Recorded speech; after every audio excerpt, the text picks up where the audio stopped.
Good morning. Welcome to Retro Toy Princess. I am Allison Troy, and my guest today is Andrew from Gayties Toys. It's me. I'm back. I've been all over your screens all weekend, so Yeah, he is working the screen like he's one of the Lander sisters from the '80s, trying to make it happen.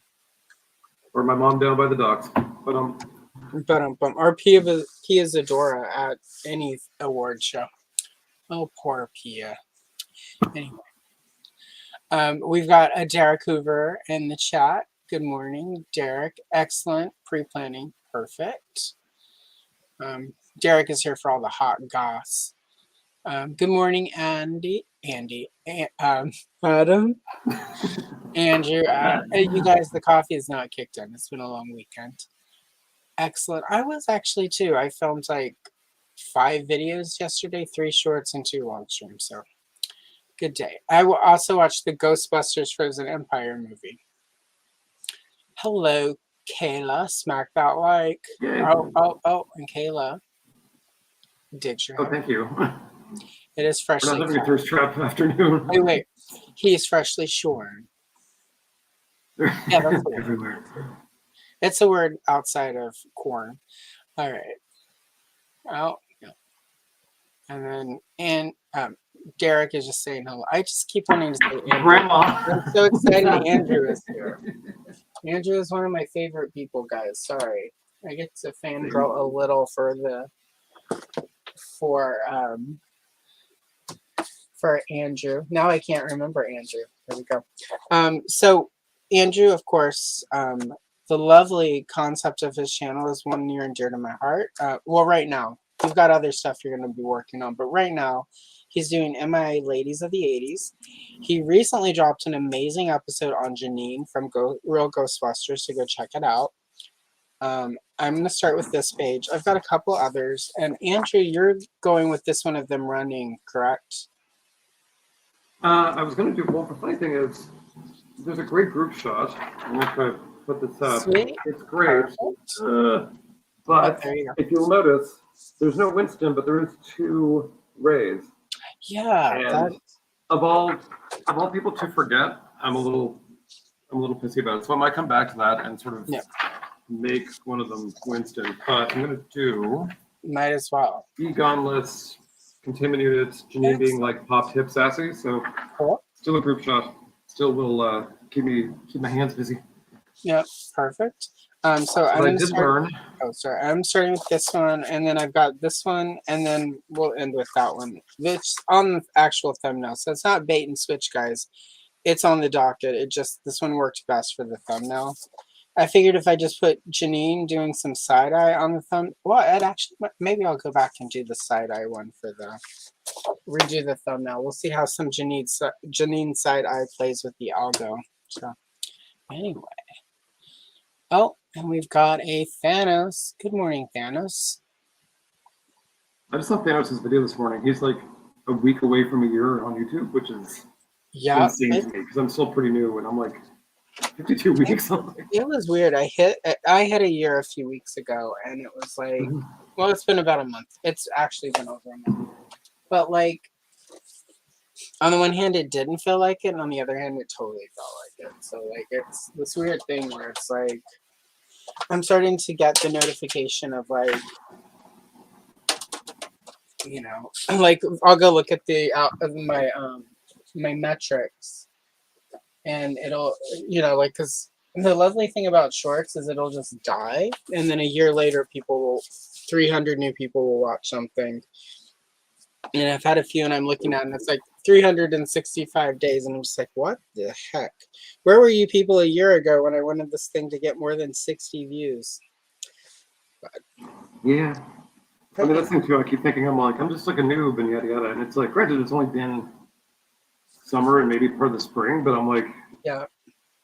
It's like, okay. I actually checked the metrics finally, and I'm like, I don't want to be this person who looks at the metrics all the time, but I'm all like, yeah, I don't like too much. I know I'm much happier on days like that. And that was part of I think why yesterday was so productive.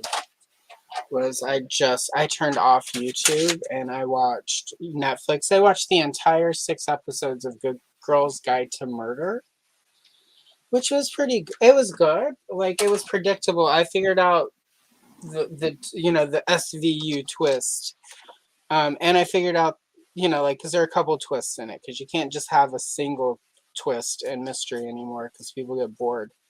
But I figured out all of the twists. But it was like the characters were likable enough. The lead, she was pretty. She was good. Like she's what you need in a mystery. Like mousy Hollywood mousy. Like she's not really mousy. It's like she's all that. Like just take your glasses off, girl, and you're a beauty queen now. Yeah, just get a hair straightener and you're like suddenly like a bombshell, and you're like, Yeah, oh, I okay. mean she was cute. I wish had someone told. Hollywood mousy, but she was really good in the role. Like very watchable. She was in Wednesday. I haven't watched Wednesday, so I don't know who she was, but I think I know who you're talking about. The Wolfie chick. Yeah, she did well enough in it that I went and looked up who she was to see what else she might be in because I'm like, I'm gonna start trying to do this more on Saturdays when I'm, because like 3 shorts and like 2 long videos, that's pretty good. Like, yeah, I'm kind of like in a new ones. era where they're doing construction on the balconies of the building. So they're like sanding brick, they're drilling concrete, and it's like kind of Monday to Friday or Monday to Saturday. So like my window of when I can shoot at the very least, and then have the patience to edit while concrete is drilling and dust is blasting everywhere. I'm like, okay, like readjust the schedule here. Yeah. I'm gonna probably be experiencing something along those lines soon. So. Yeah, it's not great. Don't recommend. But today I'm like, well, it's Sunday, and if I want to get something for next Saturday, I have to shoot this morning. So I'm like, not hungover for a change, but still tired. And I finally decided to do superpowers, which I was struggling with because there's so many, and I don't want to get too into the weeds, and I also don't want to just like yell at the camera like Todd the douche. Yeah. So like, how do I frame this? Well, not only are there so many, but there's also the whole like side of it where there's a lot of sort of that Tom Art's price guide episode issue where they were like, look, it's the unproduced Catwoman. So there's some misinformation also with sort of superpowers that you kind of, especially. I feel like like Jason used to go back. Well, I mean, he did a post on clarifying Catwoman was not part of the line. Yeah. But that was on his Instagram, which I mean everyone should follow. But at the same time, like it wouldn't be a bad idea for him to go to Toy Collector magazine and like get it on paper. Yeah. Like, make it all official. Well, just also because of how Instagram works, like it can be a pain in the ass to find an Instagram post from a year. That's one of the reasons why I was early on when I was really, and not that I'm not digging your content now, but I realized that what is like when I first found you on Instagram and was really like getting into what you were doing, that was sort of the frustration is because I know like it sounds so ridiculous that I'm about to say, because clicking to somebody's profile and then digging through a bunch of videos, but Instagram is not set in a way where it's like not chronological anymore. So. It's not. Yeah, it's not even if you go to somebody's page, it's not always chronological. It's chronological when I look at my page to see what videos and pictures I've posted, but it's not if you go to someone else's page. They'll often rank it based on views, or it's just so if you don't catch it in the moment in your timeline, you may not see it. Whereas with YouTube, even if the algorithm lets you down, if there's somebody you really like and like they're doing great work, it's really easy to go to their page and like the YouTube will usually like for you or whatever, and that's usually stuff you haven't watched, so it's like that's like I discovered I forget his name. It used to be I forget his name. He's had a few channels. He's sort of like bald guy, big beard, British, very charming.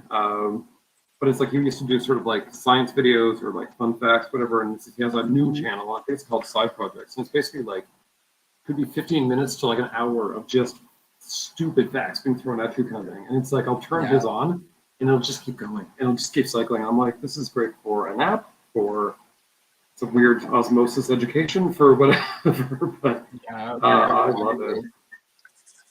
So I don't know, like I wish Instagram would sort of fix that, because I think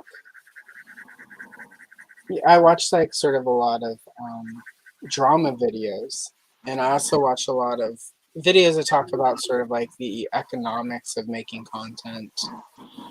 And overall, people are like, Instagram just isn't as lucrative as it used to be. And for kids who this is how they've only ever made their lives as influencers. And they're realizing, oh my God, I'm gonna have to get a real job. And I say that jokingly, like a lot of these kids who are influencers do work really fucking hard. Like they bust their butts. Plus, it's not like a 9-to-5 job, so and there's no benefits necessarily. Yeah, so like you get it. There are advantages and disadvantages. But when people are like, get a real job, it's like, like there's a lot of work that goes into making content. Just because it's not what like, and a lot of the people who say that, sorry, hot take, don't know how to do shit with the internet. So that's why they're on Facebook. Especially editing, I found like that was my first kind of like I knew I didn't want to do it, and that's one of the big things that kept me from doing it. And that's why I understand why people do more live streams, because I'm like better, easier, but like it's a lot. Like it's a lot. And I'm not even good at it or like that complicated, but I'm like, I spent 6 hours doing like 3 minutes. Editing is my least favorite thing to do. So if you ever wonder why, because I used to do my short, I compile them into a long video. And originally I would do like 7, like a week's worth, and drop them every week. If you ever wonder why I now just do one big one at the end of the month with an entire month, it's because editing those sucks so bad. I would rather just do one big video and have it done than having to do like one every week. And so, which is what I do, and I'm trying to get like a bit more of a back catalog going, just so it's not like, because I went on vacation. It would have been last week, and I had like some stuff just like in the can to the point where like I kind of forgot about it. I was just like in my own head, and I'm like, oh yeah, you gotta advertise, you gotta market yourself, which also not loving that. That's the part I least like. If you guys ever wonder why, like, why I sort of everything I put on Instagram looks the way it does, it's because I have figured out a way to do that, what I'm doing, and have like spend less than 5 minutes announcing a new video has dropped. Like it takes me 5 minutes to do all the Instagram, Facebook, Discord stuff, right? And that's why it looks that way, because it's the only way. If I didn't have a day job, I would probably be much fancier with it. But all right. Oh goodness, because we've been chatting. People are chatting in chat, and that's always good. Oh, Monday is an anniversary gift to one of us. It's Wednesday. I see. I'm gonna watch Wednesday now. So. Love Island. All right. Oh, yeah. Soup is pretty good for that too. I quite love soup. Yeah, exactly. Perfect. Yeah. It's true. Also that. Absolutely that. Although I don't know about you, but I mean, like, I think it's because of the things I collect. Yeah. Specifically, I'm seeing people getting toys, and I'm like, it must be nice. But like, I'm just, for whatever reason, my little corner of the toy share, it's been dire this past few months, and I'm like, so I'm getting a lot of vintage, which is nice. I got like a lot of Batman the Animated Series. I'm getting Earthworm Jim. I'm getting like Playmates Deep Space Nine, which are like hideous, but I love them. Like weird choices, but like it's fun to catch up on that and not spend as much. But I want more choice.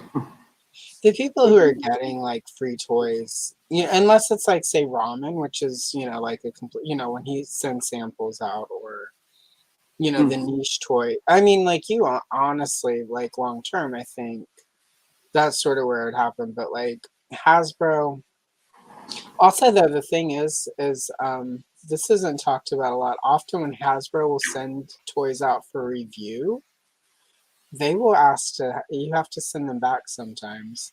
So Hasbro doesn't actually give free toys. They will often, especially Marvel. I've seen a lot of Marvel reviews over the years where they're like, all right, there's the review. Here's what they look like. I got to give these back to Hasbro now. Yeah. So, or you'll have those like reviewers will get it off of like some guy in like Taiwan or something like that, or like off of like Alibaba or something like that. And I'm like, I mean, good for you. You're first to the punchline, but at the same time, you're like the pressure and the money involved in doing that is like a little extreme. Yeah, I'm so happy I'm not in like any kind of review space because I'm like, I don't want to be. I have nothing to say for one thing, but B, like I don't. That pressure is I have no interest in. Once sort of once we get moved, and I have sort of my new studio space, I'll do unboxings. I don't think I really want, other than like special, like I did as part of my Power of the Force 2 thing. I did sort of a review of Power of the Force Leia and sort of compared her to all the other Leias in that costume. And with the knowledge that the vintage collection one was coming out, and that at some point I'm gonna do a mega like white gown Leia, New Hope video. But I just in general I don't know. It's not something I enjoy making. It's funny, like I didn't ever intend to do as much coloring on this channel as I do. But it just are the toy booklets. The toy booklets I never even considered that I would actually do. I love those like so much. I do too now, and it's like I'm almost sort of out of vintage toy booklets. So I've been scanning in the posters that Kenner did and turning them into booklets. I mean, what you need is the actual like Toy Fair magazines where you get all those posters. I mean, those things are like a godsend for me. Like a lot of times I do a video and I'm like, I got nothing. Like there's no information on this character. There's nothing at all. So the Toy Fair magazines that promise the world and then we got nothing. I mean, those are. I've tried to win a few of those, and they always end up going for hundreds of dollars. And it's like, so my goal is at some point I will meet somebody online who has them, who enjoys what I do, and will send me scans, and I'll make those into videos. But I am sort of, like I said, I'm almost out of Kenner booklets. I've got like a Matchbox one coming along that has some cars. And their attempt to compete with Kenner Glamour Gals. That's what a lot of it that's how it started, was I was scanning in for the large size Leia video I was working on. I was scanning in my toy booklets because I'm like, I have some pictures of this. I don't want to turn into the ghost of an old Mattel, like brand manager and just steal pictures from the internet. Even if it's from an old Kenner toy booklet, that's somebody's picture that they took the time to scan. And I was just like, I have a bunch of these. And it happens that my vintage inbox large size Leia has that in the hair booklet, and I'm scanning those, and I'm like, I'll just turn these into videos and stick them on the channel so that I have them sort of as, I have them there. But also it's if somebody comes along and tries to say, you stole my picture, I'm like, literally, look at the video I made from my shitty scans. At the library. Yeah, right? It's like, girl. Come look. And of course, I've since started collecting the ones that I was missing. And but I quite like it. And I really liked the comments I get on this where people are just like, oh my God, like, I remember this, or I never saw that. That's a really cool toy line. And the photography is really good. I do love what Battle Armor Dad does with all the Sears Wish books and stuff like that. Because I mean, like, what people don't understand is like how hard they went on the photography. Like, they would build this like battle, like they build Hoth. They would just casually build Hoth and like then just throw some AT-ATs on it. And you're like, sweet mother of God. Like, I mean, it's just a Sears catalog. Yeah, they were the toy photographers before the modern day toy photographers, and they were good. Like, they were really good for like 1984. So. oh yeah, well, and those catalogs went out in like like end of summer. Yeah, they Like were around now. You get them. they would You would stare at them for hours. well, because it's mail order. Like some people wouldn't, like I remember my grandmother ordered stuff from them, and I remember because that's how I got my Crystal Castle for vintage She-Ra. Like she ordered it through and it was the best toy photography for 84 She-Ra, 85 She-Ra. Oh yeah. And she ordered it through Sears, and I was, I worked my butt off that summer to buy every Princess of Power toy I could find.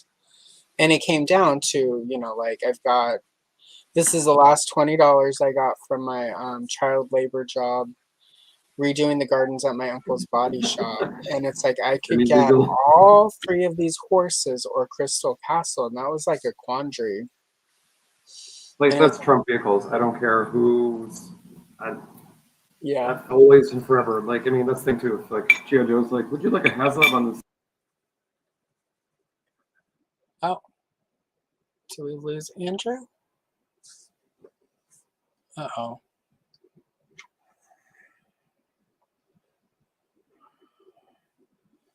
Looks like we may have lost Andrew for a few minutes. We'll wait for him to come back. I'm sure he will be back. Do-do-do.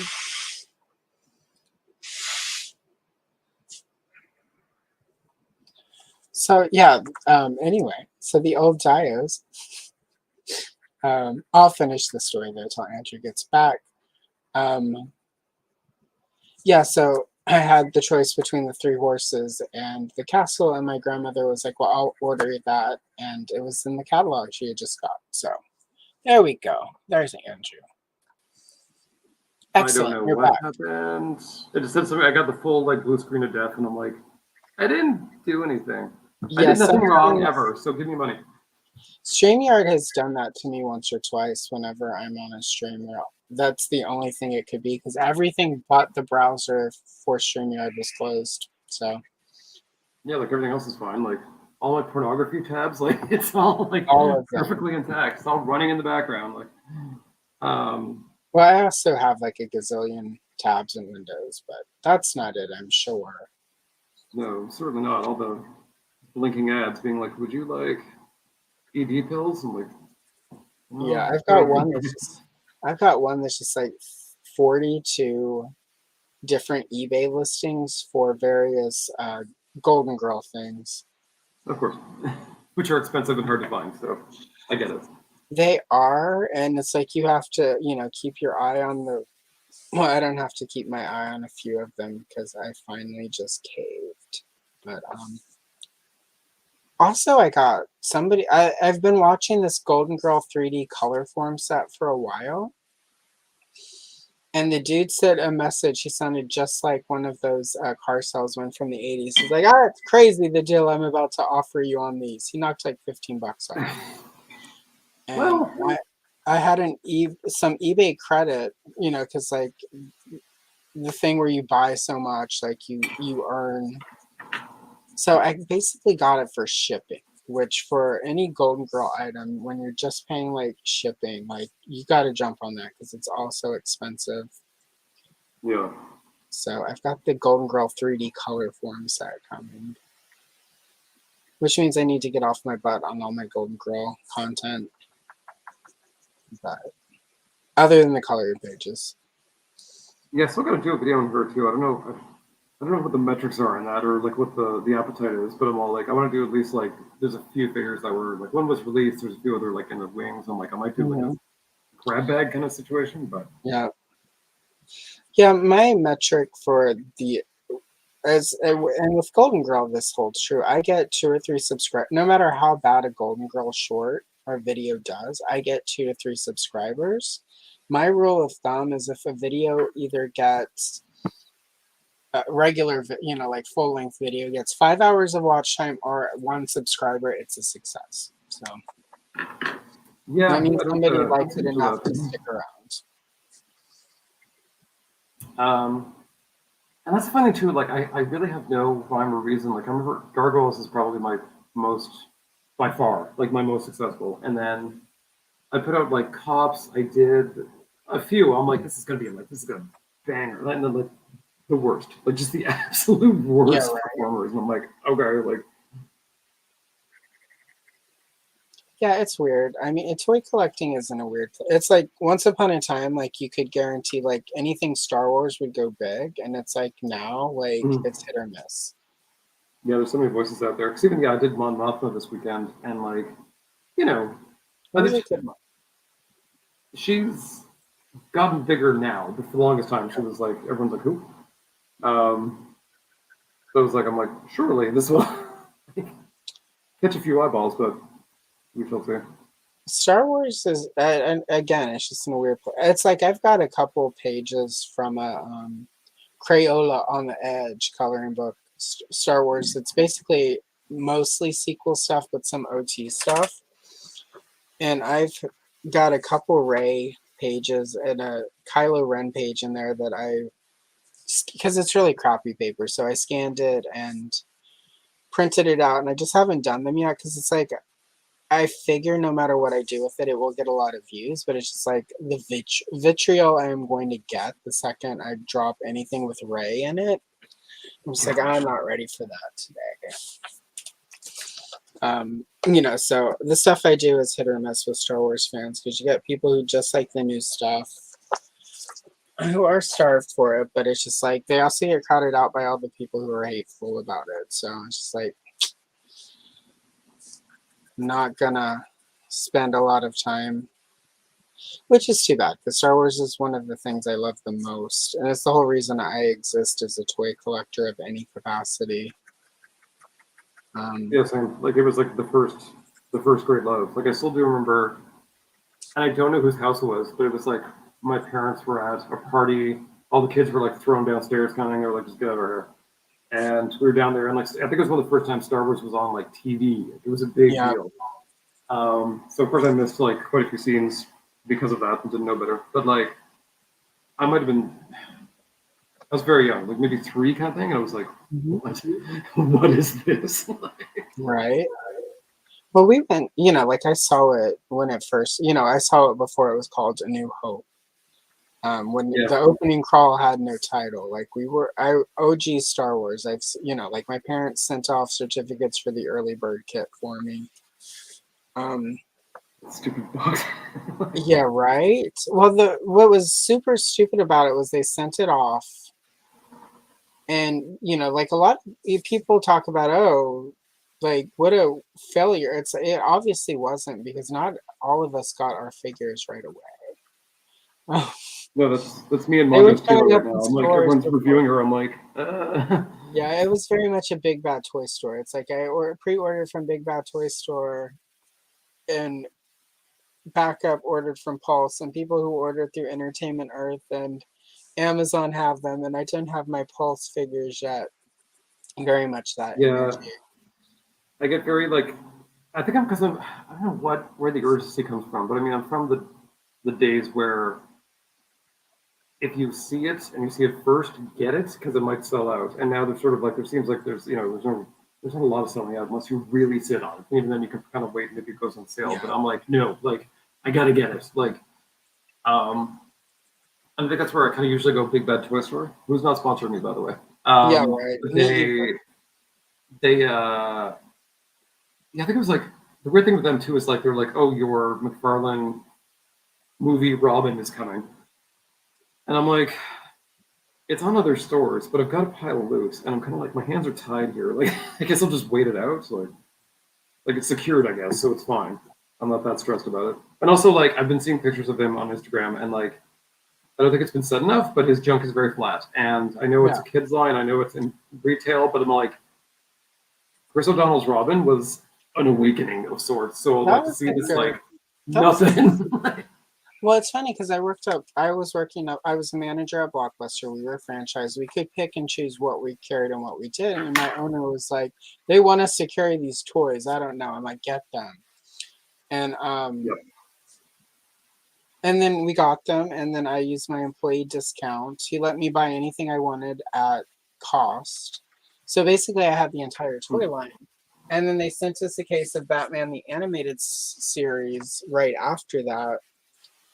That had two cases of them, and so I was able to buy 4 of the Harley Quinn figure, where nobody else was finding her, right? And I one on card, one to open, and then I sliced one up to make into a custom of Dula Dent Harlequin from the Teen Titans, like. And now I think about it, it's like at this point you can get that figure pretty cheap. But at the time I could have sold her for $50 and I'm slicing her up to customize her. But I'm like, I only paid $5 with my employee discount. This is fair. So fair enough. And she's pretty much everywhere now. Although I've been buying, like Batman, the Kenner animated series figures.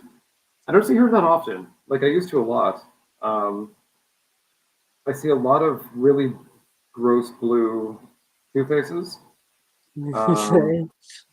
Some either like you either get like you have to pay top dollar for a good penguin, or you pay like $10 for like absolutely nothing penguin. And I'm like, right. I want the umbrella. Like, I need the umbrella, and I don't want penguin, but I'm like, the completionist in me is anxious. Yeah, he was not one. Like I say like Power of the Force 2 is what started adult collecting. I was picking because I was a huge comic nerd. I would pick out DC comic figures, but I didn't consider that really toy collecting because that went on the comic shelf or whatever. So I got all of the animated series figures. I got a bunch of Batman. I did not get the Penguin for Batman Returns because it was just a repaint of Superpowers. Yeah. And I didn't get the animated series one because I had the Superpowers. And at the time, I was not... I didn't need variants, basically, like of any of the villains. It was like, I just want one of each villain. And then my mom stole my Scarecrow to put it in her Halloween display. Mom. You're too old to be collecting toys. You will never find a real man if you're... as she has like her entire shelf of weird Halloween shit. And my grandmother has her creepy doll room that my grandfather had to convert their garage into her doll room. And I'm like, sure, Mom. Stop projecting. I kind of lucked out because Mom was a sort of like secret collector herself. Like she would get these little porcelain figurines from Tetley Tea. They're still in the house. Like I was there a week ago and they're still there. And like she was really the one who pushed further, especially like Star Wars, He-Man, and then like any kind of Happy Meal, especially like the Muppet Babies Happy Meals or Garfield or something like that. Like she was the one. She's like, we're goddamn getting like Animal from Muppet Babies. So I'm like, I don't care either way. Like they didn't make Rolf not happy. She's like, we're getting Animal. I was like, okay, stop hurting my arm. She would travel to different towns. Like she was the collector, and I was like the beneficiary of it. Was this like she was hard lessons. She was really weird about that.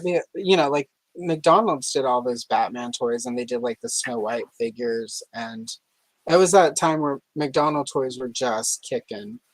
And oh God, I just slipped into 90s slang. They were kicking, y'all. Just like we used to say in the 90s. Straight bussin', is that? Yeah, right? You have to bust a move down to the McDonald's and get these kickin' Snow White toys in the hot meal. Yeah. They're Riz. What is Ray's accent color? Oh, that's a good question. For his, they'll have the collars and the sleeves, and his is just brown. It's brown on brown. God, I hate Ray.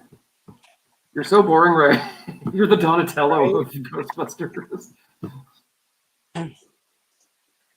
Yeah, well, I've got Egon, and I think he's like weird blue. Yeah, him and Winston have like shades of blue that I don't have, so I'm like, we're going neon here. What's weird is I was looking up Janine, right? Because this is her outfit for the entire series, but there are all these references of her in that outfit They're different colors. in different colors, which was really odd. Like, I'm not complaining at all, but it was just really odd for animation at the time that her outfit changed. Even though the outfit didn't, the colors of it changed. Usually it was just like it's a model and this is what it looks like. Yeah, you're like the Scooby-Doo gang and you're all wearing the exact same thing all day, every day. But like with her, she had like yellow, orange, I want to say pink and blue, and then I think from the intro it was like dark blue and teal. And there might have been another one in there somewhere too. And then she had Ghostbusters uniforms, and those were either like so light pink it was almost white, and then she kind of used a variation of Peter's at one point that magically fit her. And then she also had some other like winter sweater outfit. Like she changed a lot. And it's like, and this is before the face changes, like before they recast her and totally redesigned her. Like she had a lot of looks for a cheap American show. Yeah, I mean, I was sort of doing my research, so that I could color her sort of accurately-ish. I was just like, what's going on here? Because I'm so used to like sort of Filmation where it's like, this is just your clothes. Like your clothes for all time. Every time we see you will be this outfit. Just a uniform. Yeah. So. Yeah, it was kind of strange. I mean, welcome choice, because it actually like suggested that she went home and changed. I mean, the Ghostbusters wore uniform, but she's like, I'm a administrative professional, and I changed home. I sort of was reflecting yesterday, during Frozen Empire, that I'm not actually a huge. I don't, like we went and saw all of the original 2 movies in theaters. I went and saw the Lady Ghostbusters in theaters. I was not, as a kid, I wasn't a huge fan of Ghostbusters. Like, I remember when we went to the theater and saw the first one, I know this is sacrilegious to people. I thought Slimer was cool. The ghost Slimer in the movie was cool. He was the only real Ghostbuster toy. It hit in 86. So it was right when I'm too cool. I need all of my Madonna 45s. And the Suzanne Vega, like, cassette singles. Oh, you're getting into preteen phase where it's like, I have a lot of emotions I can't quite identify. You're all going to hear about it. I was hitting like 12, 13. 86, I would have turned 12. So, like... If I'm still in the chat, I'm all like, watch out. So it was like, so it was like I was still doing like G.I. Joe and I was still picking up She-Ra stuff. But it was really sort of the tail, it was sort of like closing out these collections. Yeah. Superpowers Wave 3 hit, like my brother got Cyborg and he got a bunch of those. But I just remember not, and this was when I was starting comics. So I was like, oh, Cyborg is cool. And then I was mad my brother got him, so I stole his Cyborg. Because like that's the only one I wanted. You should have got Tyr or Taro or whatever. Everyone loves Tyr. Everyone. Beloved character Tyr.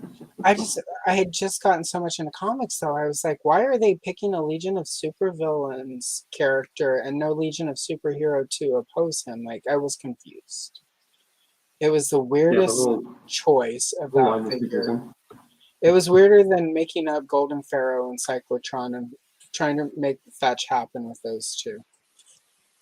Well, that was the thing too. I mean, like they kind of almost went into this like 2-tier thing where like they're saying, we're going to do fourth world and we're going to do diversity, like G.I. Joe does. But like they didn't use any of the actual good diverse characters that people knew. Like they could have done Katana, Big Barda. They could have done Jon Stewart earlier. They could have done Cyborg. They could have done. Like I was fine with Vixen.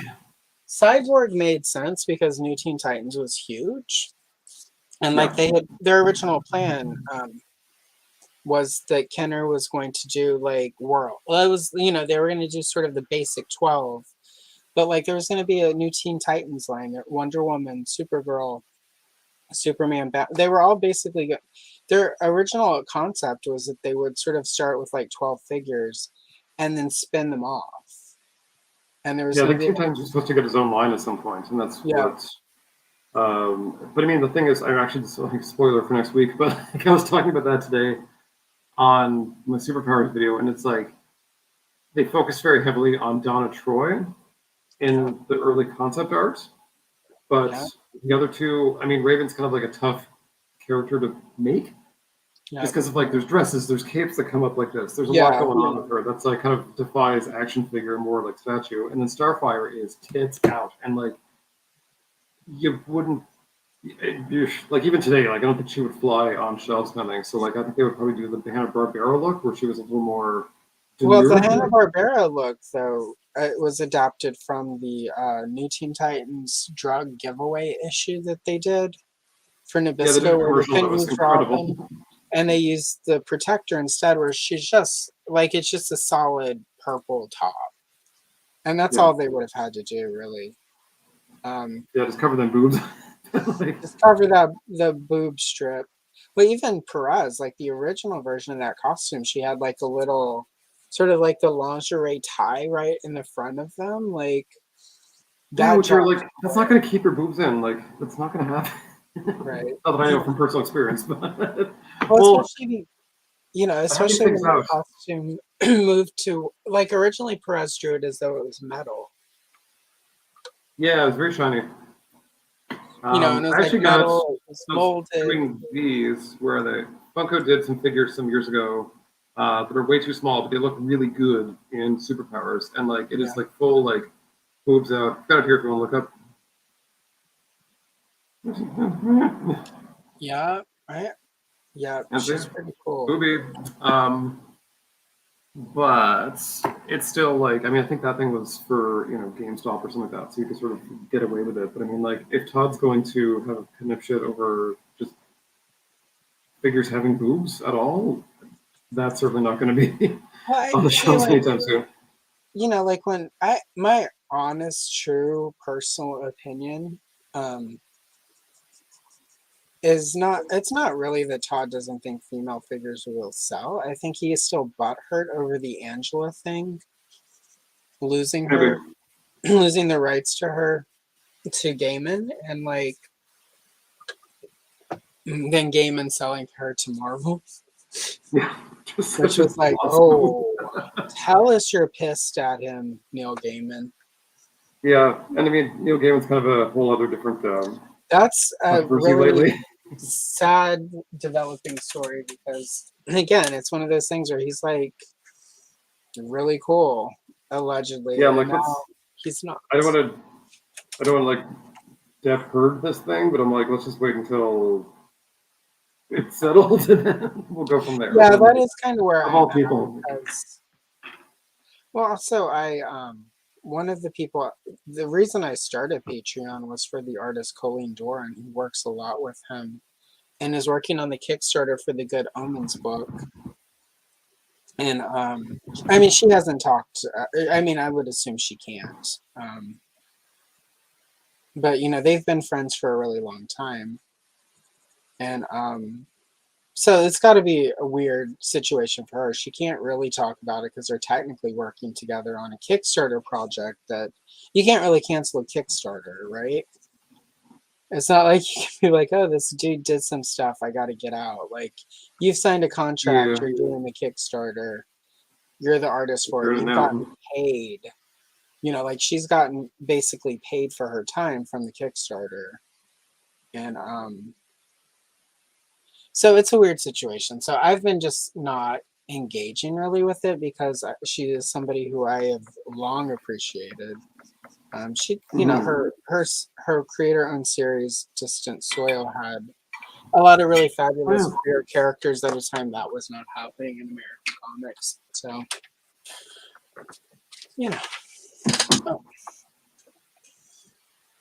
Alas, never have heroes is the moral of the story. Yeah. My shitty basically. Well, it's just, I don't know. It's really weird. And I don't mean this in a, oh my God, like everybody's so woke. I don't mean it in this way. It's a really weird time because there was a time where shit like this happened.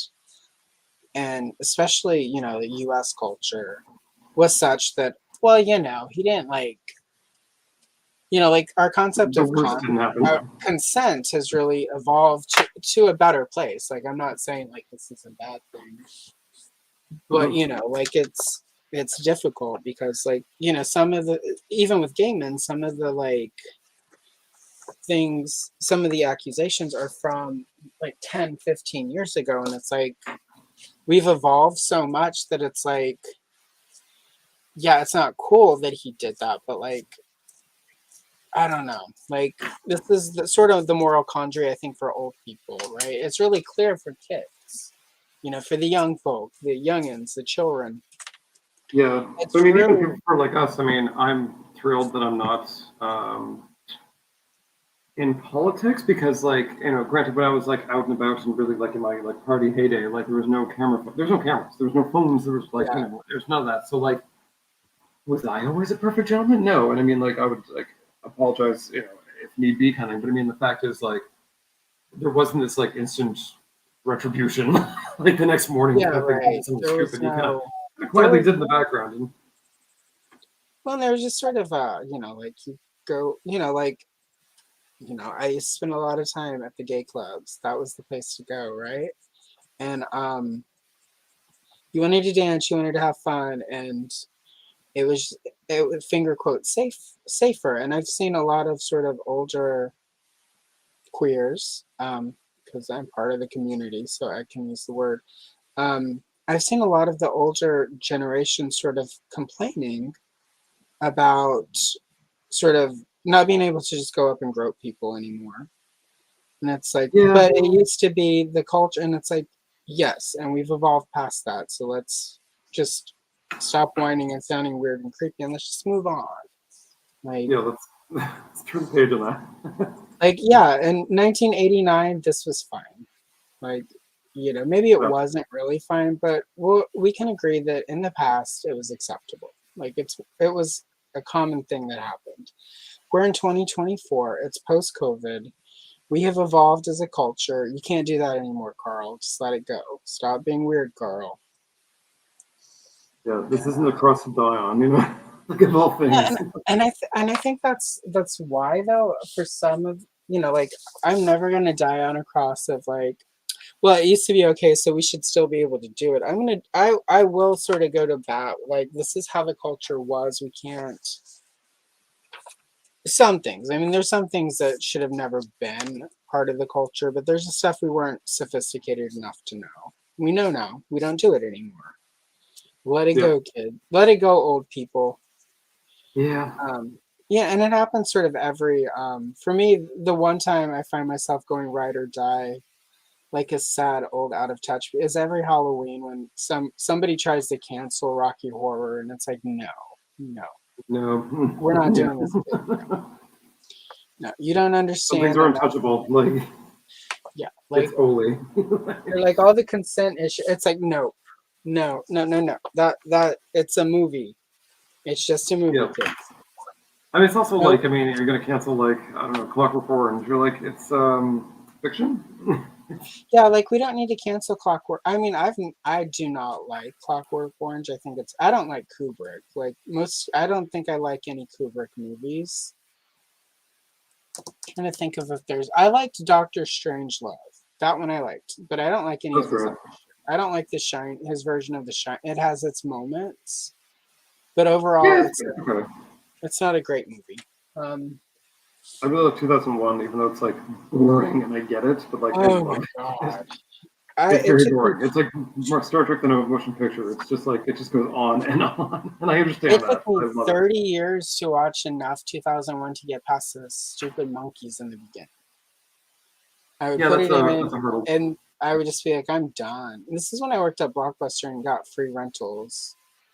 And like I would bring it home regularly, and I would try I would put it in when I was like writing, because if there's something like it's slow or whatever, usually I can get through it if I'm writing, right? Nope. Like those monkeys every time. So about 10 years ago, they did a revival at one of the Portland theaters that does old movies, and I went with a friend. Um, I may or may not have snuck a flask of vodka in. It was the vanilla flavored kind if this happened, because I'm like, I need an extra kick. Allegedly. I did find it a lot easier to get through with that extra shot of vodka and also on a big screen. And that shouldn't make sense. It should be the opposite, right? Where it's more boring. But with the full cinematicness of it on a big screen, for some reason it worked for me better than it did on a TV screen, which just Yeah, goes to I had show. that problem. I think it was with Transformers the movie where it was playing at like one of the Gun Old theaters downtown, where like they just like all the time they play like just any old movie for $5 kind of thing at night. It's always a huge event, and they had like the cosplay band opening up. They had like it was like a whole like to do. And Yeah. I was all excited. I'm like trying to get friends to come, and they were like, I don't know. I'm like, what if we got wasted first? And they were like, okay. And so it really, because I started to get worried too. I'm like, I'm hyping this thing up, and I'm like, I'm aware of its flaws, and I'm Right. bringing people who like don't know anything about anything. And I was like, this is a bad idea. Actually, I'm gonna feel real embarrassed. So I'm like, let's just get like hose bag drunk and do like some like fish bowls of vodka. And they're like, yeah. And they loved it because they could not see 2 feet in front of them. Yeah, it can make a difference. I don't know. Some things are just made for theaters, and some things aren't. Um, Trying to think, there was I can't even. It was so boring. I can't remember. It might have been Dickie Roberts' Child Star. My friend really wanted to go see that because she loved. I think it was David Spade, right? Because she really loved David Spade, or what? I don't understand a world where somebody really loves David How Spade. crushes But to develop. I know, right? I mean, she has the type. It's dirtbag men who are mean to her, so like it makes sense, right? Um, that movie was so terrible, right? I hated every moment of it. I'm just like, we're going to go see Ridley Scott's Alien director's cut right after this. It'll be fine. Where's my And dog? He wants to see it. You're fine.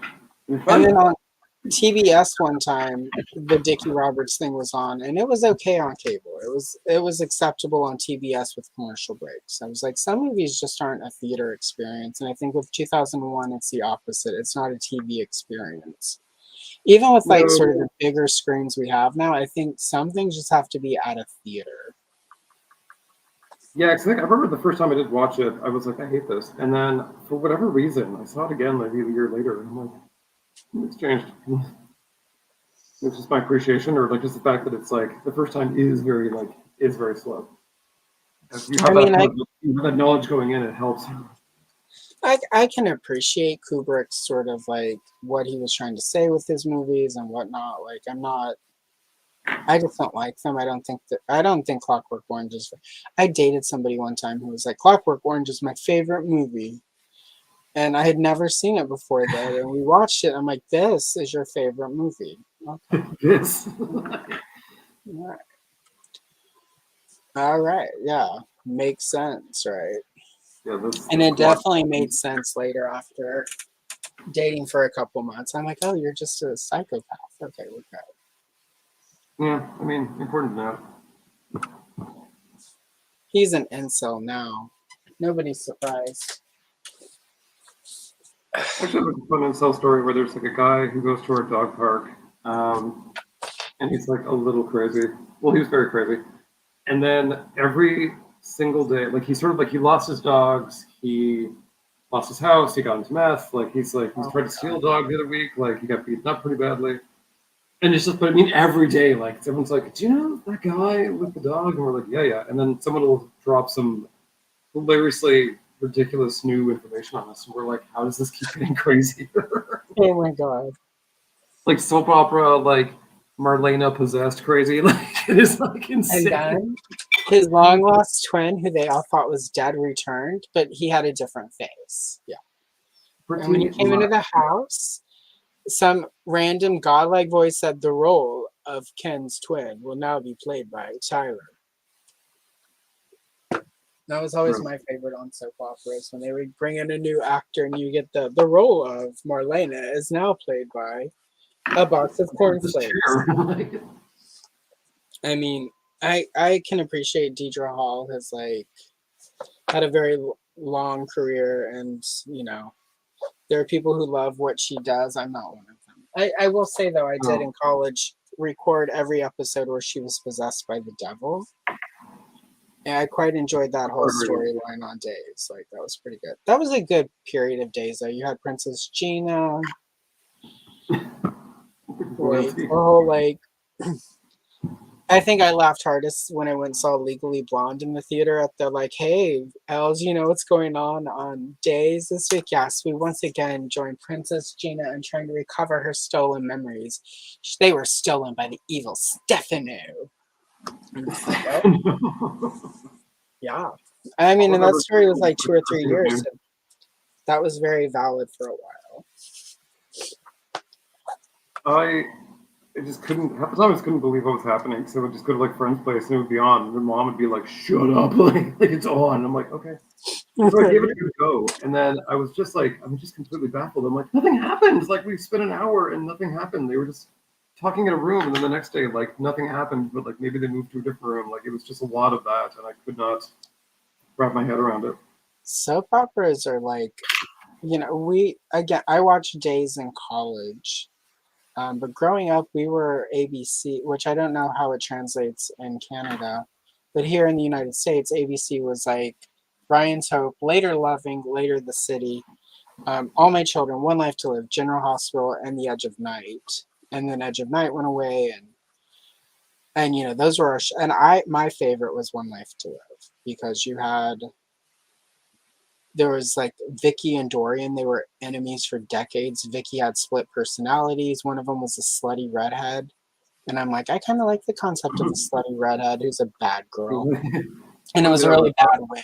It was a terrible wig. Like she would put on a red wig and she'd be Nikki Smith, and everyone thought like that was her real hair. And like bangs with no hairline, you're like, ah. Or it had like the lace hairline, but it was an 80s lace hairline. Like it was just it was. And then at one point they had a character on One Life to Live named Angela Holiday who came to her town in this horrible blonde wig. And it was like big and puffy and curly. And I was like, that's not that actress's real hair.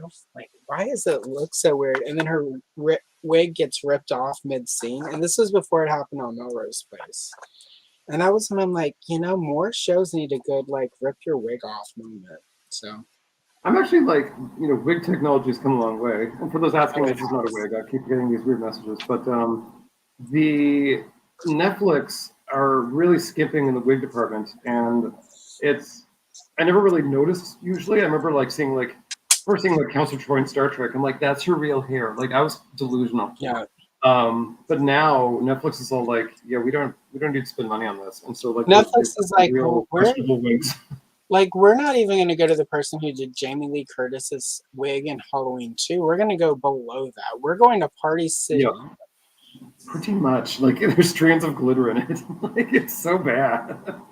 And for nothing, like there's really like they have like attractive young women who have hair and they give them a wig, and I'm like, that was questionable. Like, well, it's because in the book the character has this color hair, and the fans are really determined that she stay this color. It's just like, you know what? Like, we can all accept that sometimes you get an actress with different hair. Yeah, sometimes the colorist mixes up the formula. It's fine. It's fine. Everything's fine. The hair will go back. Don't worry about it. There is no character whose character trait is so defined by their hair that you cannot have a different hair color. Oh, no. Maybe Pippi Longstocking. I would say maybe Pippi Longstocking is an exception to that, but that's really specific. There aren't a lot of characters who have to be a blonde. Or have to be a redhead or whatever. Or have to be white. The white children. I watch, one of my babysitters watched Young and the Restless. And it's funny, it's called Young and the Restless, but it always felt like it was for older women. And all of my friends from high school now watch Young. I mean, it's one of the only ones left. So there is that side of it. But my mother's favorite was my favorite was One Life to Live, but my mom's favorite was General Hospital. She let me stay home from school so I could watch The Wedding of Luke and Laura. My one General Hospital story is that the only episode I really watched, I was way too young, and there was like a baby delivery in an elevator that broke down for like many, many hours. Mm-hmm. And I was very young, so there was like a lot of education happening here all at once. And I was like, I still have a bit of a fear of elevators because of this one random General Hospital episode circa 1983. Like, so stupid. It's funny, like on General Hospital, Laura's sister was played by this actress Shel Kepler, right? And she never really had a. She was always one of those characters that was sort of. She was like the gossipy nurse. She was Laura's sister, so she was one of those characters who existed basically for other characters to talk to, so that like she's like K-pop, That's the right? plot. I mean Yep. K-plot, and but she, for whatever reason, I always adored my grandmother who watched General Hospital too. Really liked the character. I think my grandmother was very similar because she would often, like the pastor's wife in town, would come over and hang out and gossip about everyone. And my grandma would just sit there and encourage her to talk shit about everyone. So my grandma knew everything going on and didn't have to go to church to learn it. Where the true evil Yeah, and happens. the pastor's wife would come bitch to my grandma because she didn't go to church, so it was safe, right? And my No, grandma no, would just sit there with her like can of Tab soda, which is why I was sad when Tab went away, because this is the thing I would drink to remind me of my grandma and just listen. And then she would leave, and my grandmother would be like, "And that's why you don't go to church, because assholes like that are in charge." And then she'd kill her Tab and then go get another one. What did Tab taste like? 'Cause I don't think we had it. Like we didn't have it in Nova Scotia, but I don't think we Okay, had so something like picture this. Diet Coke, but without anything sweet or delicious, just the chemical aftertaste of Diet Ugh. Coke. That's Tab. Yeah. And I quite Oh, enjoy it. Like I miss it. Like a I yearn for you know, it. like it's an acquired taste for sure, but it's also just I drank way less Tab than I drink Diet Coke. Why? Because it doesn't taste that great. Like what you're drinking is just purely because you need the caffeine in the soda and you need it to not be fucking water. Yeah, So fair. that's pretty good though. I miss it. Like I have a friend who bought a case of it during because they also stopped making it during pandemic, and I'm just like, you guys, I'm stuck in this house. I need some effing Tab. And You're right. I have a friend who Hey, went and got a Echo couple Cooler and Tab. cases. Got a couple cases for me, right? Because he's like, my store has them. I'll get them. I'll hook you up. And I'm like, awesome. And it was during lockdown, so we were trying to figure it out. And then he had one of his grinder hookups come over and bring a bunch of coconut rum, and they had nothing to mix it with, and went through like 2 cases of Tab and like 6 bottles of coconut rum. And I mean, the grinder hookup now does OnlyFans, so it all kind of works out. But, Well, at least he's found spelling. yeah, at least I help support the arts, I guess, with the Tab that I never got. Does my art threaten you? I think they probably made money off of the events of that weekend, so I guess it went to a good cause or whatever. Gigolos need love too. Anyway. I gotta tell you, like for the straight people in the crowd, it's getting wild out there because it used to be, and this is at least like post, internet kind of thing, but like more recently, if you met someone and you were gonna go on a date, you would have to go to all these like hooker websites and check if they're there. But now you have to do that and see if they have an OnlyFans, and you're like, this it's not, and they all do. Well, at least though, if they have an OnlyFans, you can sort of check and see if it's like worth the Oh yeah, what you're what is getting. the saying? Is the juice worth the Well, squeeze? I've done that. I mean, I used to live in the West Coast. I used to be in LA and Seattle a lot, and I've been with a few porn stars, and they were disappointing. Well, yeah. So I mean, I mean, I wasn't paying them, but like still, I was like, yeah, that's right. that's what I got. Thanks so much. The cameras aren't Well, a on, lot of so porn stars, because it's their job, a lot of them also have substance issues, oh yes. and a lot of them just want to cry and talk about their dad. So, Which I love. not speaking from Favorite experience, thing. just what I've heard in the world. I believe that. That's Yep. so.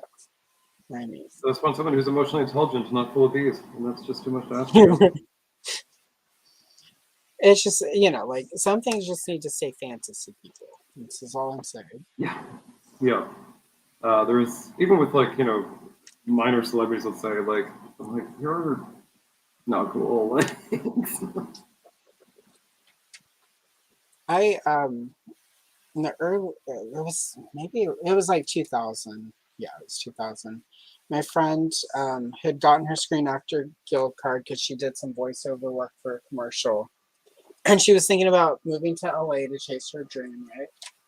And having a SAG card helps because you can pretty much get work from the get. You know, like you can, not great work, but it's a lot easier even to be an extra in LA if you have a SAG card. I wouldn't go without. Like, it's not a Yeah, cheap scene. it will get you through the door. It'll like, and you know, like I went with her so she could look at apartments, and we had meetings with 3 different agents who were like, you know, like, and she wasn't. This sounds so shitty. In today's day and age, she would be fine in 2020. In 2000, it was like, you have a very specific look. We're gonna send you on a lot of soap operas because you know she kind of had like what they were calling a soap look. I.e., she wasn't Zero and a blonde, right? Yeah. Now she would be fine. You know, like quirky girls. There's so much room for a quirky looking girl now. But anyway, like we went on all these meetings with agents, and they were just like, but regardless, we can get you like commercials right away. And they're like, how do you feel about douche? How do you feel about like diarrhea medicine? They're like, we can get you on all of these. You know, we can send you to some of those this week. And there's so many. yeah, because because she was a quirky girl, they were like, you know, and just sort of ripping her apart within a, you know, like in a what we can do for you way. But they were just like, you know, and people will want to buy medicine for diarrhea from you. You know, they look at you and they think, yeah, you know, like they're literally just like, because she's not like a size 0 or whatever. Like she, you know, like clearly, girl, you eat Taco Bell and you get the shits a lot. We can market you. But that's like a funny kind of there too, because like in gay world, like our celebrities are porn stars, local go-go boys, some drag queens, that kind of thing. So like the thing is, if you're the ad that pops up in Grindr and you're like the prep guy, you're like, oh baby, you made it, and you're like, you're so much more like popular now, and you're like, I'm the gonorrhea guy, and you're like, here's my number. Like those old the old health movies. I don't know if you guys got those in Canada, but in the US, like when you hit puberty, you have to watch health movies. Yeah. And there was one like and it was always some sort of very specific sounding white guy, like Jeffrey just found out he's got gonorrhea. And then of course we would all bust out laughing, and our teacher would be like, this isn't funny, this is really important. You need to know these things. It's just like, you're like, maybe you need to know these things, but I don't. Yeah, right. Like, I am not ever going to get gonorrhea, which, of course, like, that's a story for It's not a Sunday morning conversation, but I will say it's never I was right when I said this will never happen to me. So I actually did look out. No, I'm to the point where like friends are like, you are lying, you lying face, and I'm like, for whatever reason, knock on wood. Some people are just lucky. Like, I've never had anything like that, and I'm knocking on wood because, like, as bad as my luck was with men for a really long time, like, you know, it's hard to call some of those guys men. Just now, it felt like no, that definitely needs finger quotes around it. Yeah, man child. All the Carls, but luckily, none of them ever gave me anything like that. So I guess Carls are good for some things. Yeah, I mean, just think it's not for like lack of trying, but I just kind of like lucked out. I guess. Just the luck of the draw. Because there's like a few times everyone's like, I come home like with a cold, and everyone's like, oh, this is it. Like, right. Untouchable still. I went on a date one time through OkCupid with this guy. And, you know, like we get to the restaurant and we're getting seated and he has like a pretty substantial mustache. And we sit down, he's like, just so you know, right from the get-go, you can't see it, but this cold sore under my mustache is not herpes. And I'm like, okay, great. It's exactly what it is. Like, instantly, as soon as he gets up and goes to the bathroom, I'm like, I'm pretty sure he has herpes, and he's trying to be like, no, it's not.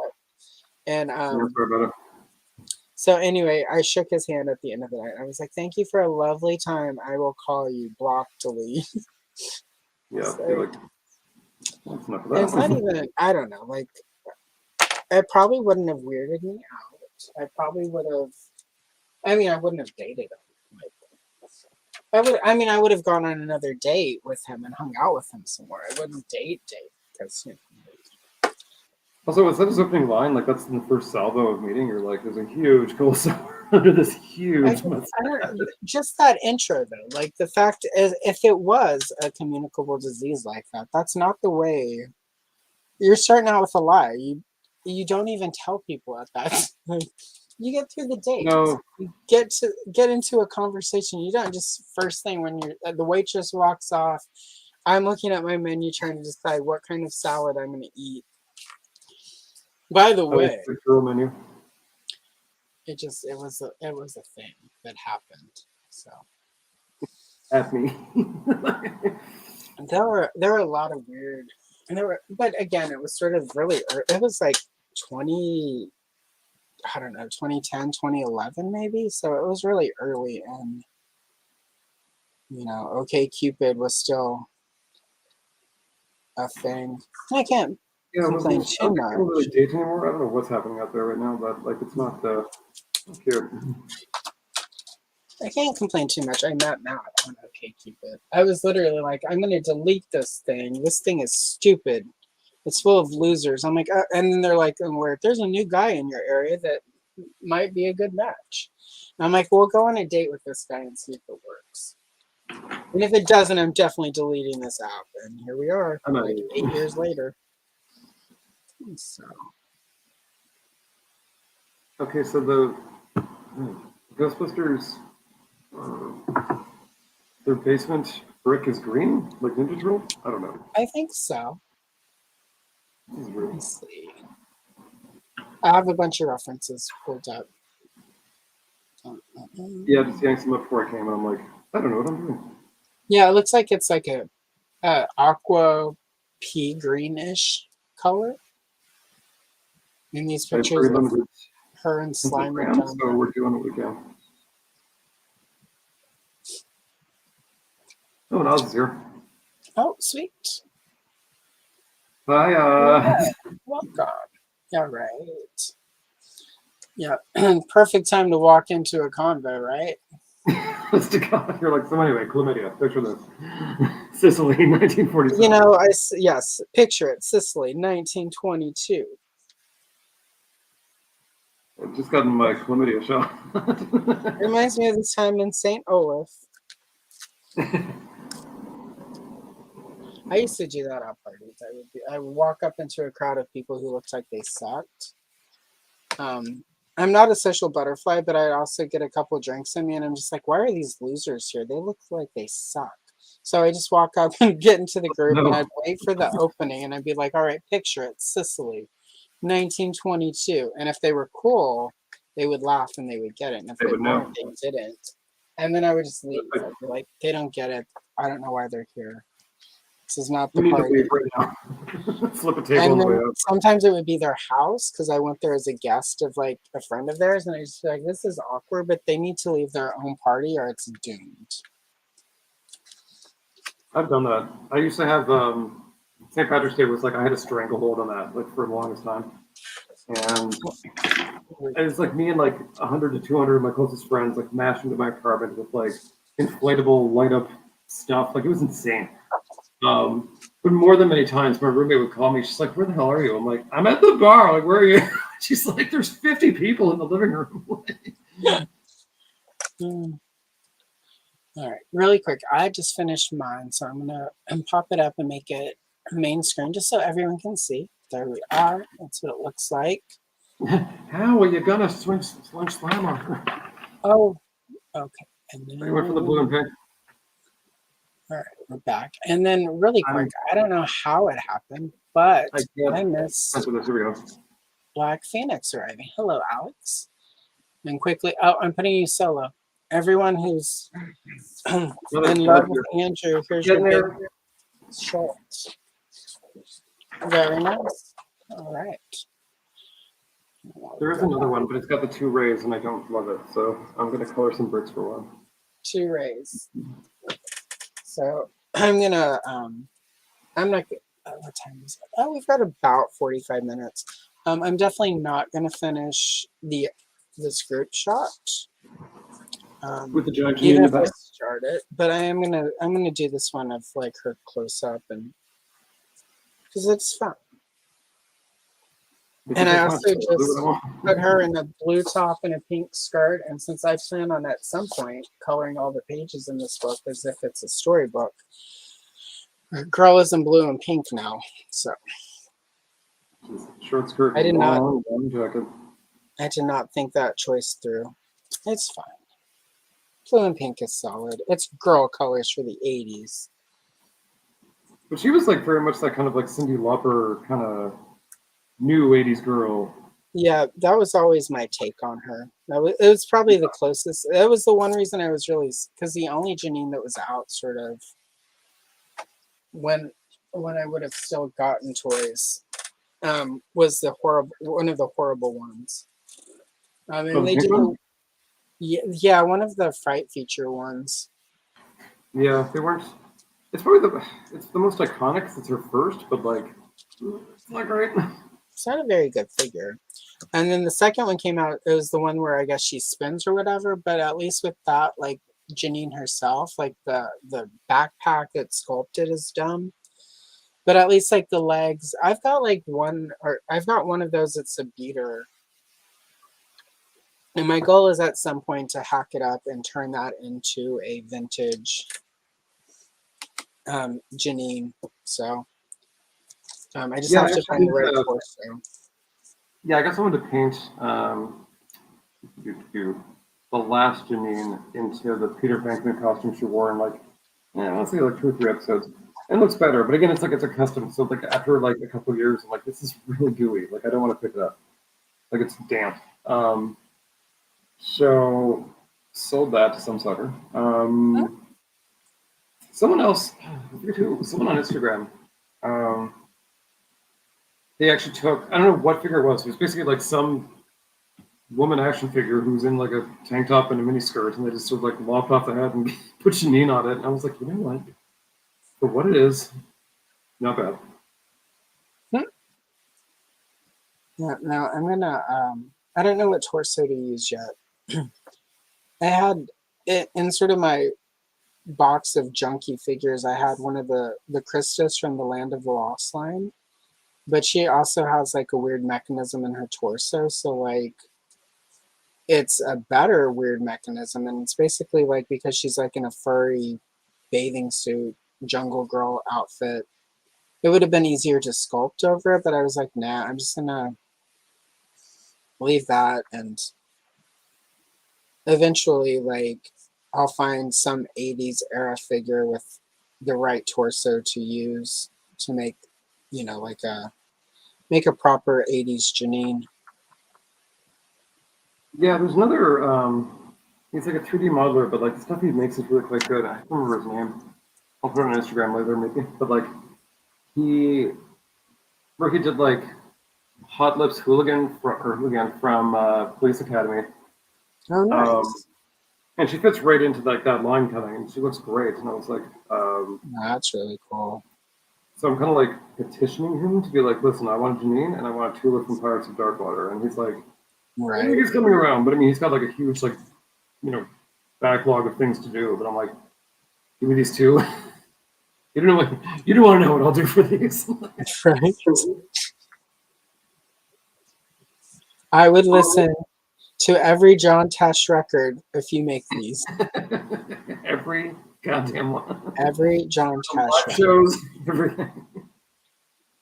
And then I will chase it with episodes of Touched by an Angel. Oh my god. With the original commercials. And I won't forward through any of the commercials. No, actually, that would be a nice reprieve. I'll watch Dr. Quinn Medicine Woman with you for 14 straight hours. Okay, so yeah, Dr. Quinn. So this kind of goes back to the I knew you were going to defend Dr. Quinn. egg. The actress who it was, Susan Deal, she ended up doing like a bit part on Dr. Quinn Medicine Woman. And I wrote her when she got fired from One Life to Live. I wrote her a letter. I'm like, I'm so sorry you're leaving. You're my favorite character. And she actually replied. Oh. And she was like, I'm going to be on the show Christy. I've got a bit part on Dr. Quinn Medicine Woman. Thank you so much for reaching out. I'm like, obviously nobody else misses this character. She wrote me. And she wrote it in Sharpie. I'm just like, girl was high by the time the letter was ended. Yeah, honestly, she was like not like typed up by her men. It was like She dictated. ended up marrying. She ended up marrying Sean Cassidy though, so she didn't do too bad. Yeah, they do worse. And so, I mean, it all works out. Maybe her career itself didn't do so great, but she did marry a Cassidy. So.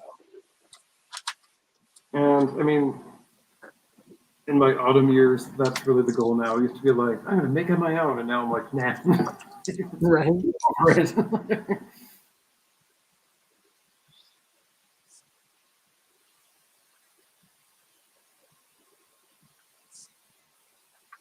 Okay, I might not actually finish this because there's a lot of green walls happening here. I'm like, don't love it. Don't love it. Some lime green. That's a dank basement. Lime green is apropos. Mm-hmm. You need direct sunlight on it. I've got Oz. I blame Janine and Annie Krauts for my love of redheads and glasses. Agreed. We're very it was very much the time, like all the clashing colors, all the chunky jewelry. Like she had a very unique style for like a cartoon. Like they didn't need to make her that.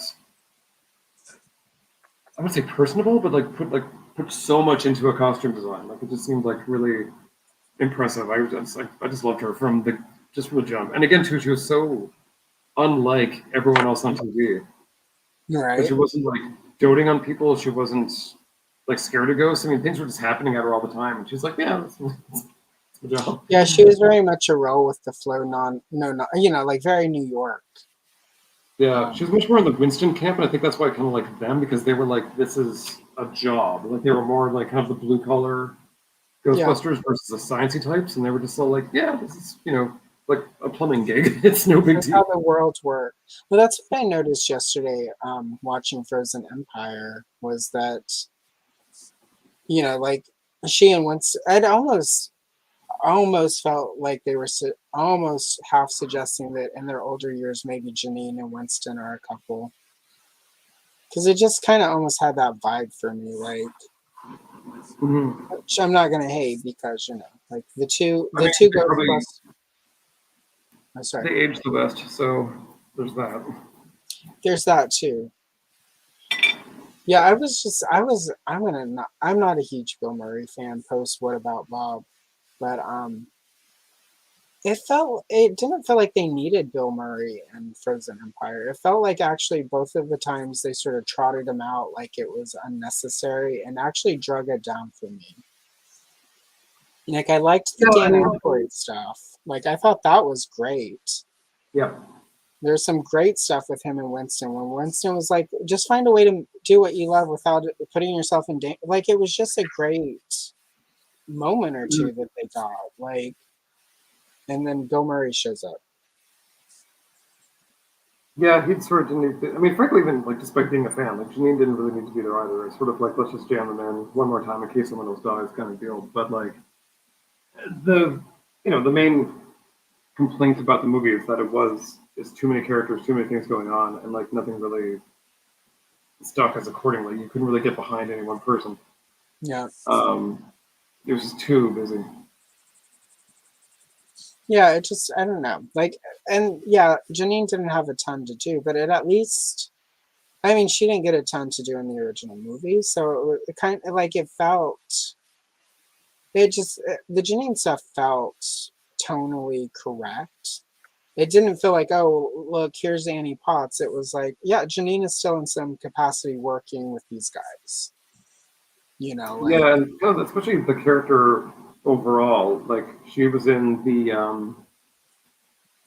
Extreme Ghostbusters. She's in a lot of video games. If there's ever like new characters, she's always kind of like around. She's one of those like weird connective tissues that keeps on popping up. So it's like it was correct that she was there, but still, I'm like, didn't add to it. I mean, it was cool. You had like a little mini proton wrist thing, but like again, I'm like, what was that? It's like it was still toys.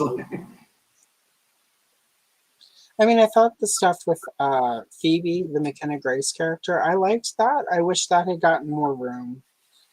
Her I mom, kept forgetting about it.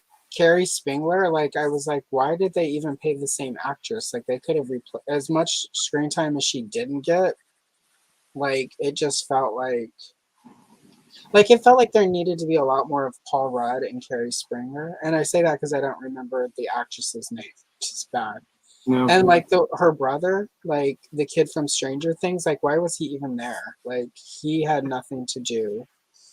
Because Stranger Things, like that's pretty much. Yeah, like he showed up to remind you, hey, he was in this. I don't know. It just again, Bill Murray maybe got like 5-10 minutes of screen time, but like that 5 or 10 minutes spent on one of the other characters, I think would have just made, like it was a mess for me. And again, admittedly, I'm not a huge Ghostbusters fan, but like I'm enjoying sort of the newer Ghost, everything, all Lady Ghostbusters, the last Afterlife, this one, like I enjoy those more than I actually enjoy the first 2 movies. So I liked, I think it was Mr. Sunday Movies. Like he always says, like was it 2016? No, earlier than that. Like the SNL ladies Ghostbusters. He's like that was better looking, but as funny as Ghostbusters 2. And like some neckbeards get so mad when he says that, but he's like, it's true. Like just fight me on it. Like yeah, they're both like comic gold, but they're both like very equal in that regard. well, it's just sort of, and this is sort of one of the things some of the Star Wars fans aren't kind of grasping. It's like for these franchises we love to survive, um, for them to be around in 15, 20 years, they have to start evolving past this. And, like obviously like old fogies on our own are not enough to keep these things going, or, and it's just, I don't know, there's this weird thing where it's like, because it's courting new audiences, it seems like part of the resentment is just like, it's not made for me, but it can't be made for us because we're no longer the primary demographic. Like we're not big enough to be the only people into it. And obviously our kids, I mean, royal we here, I don't have kids. But obviously our kids, like royal we, aren't necessarily embracing these old things that are pure all nostalgia. And I think,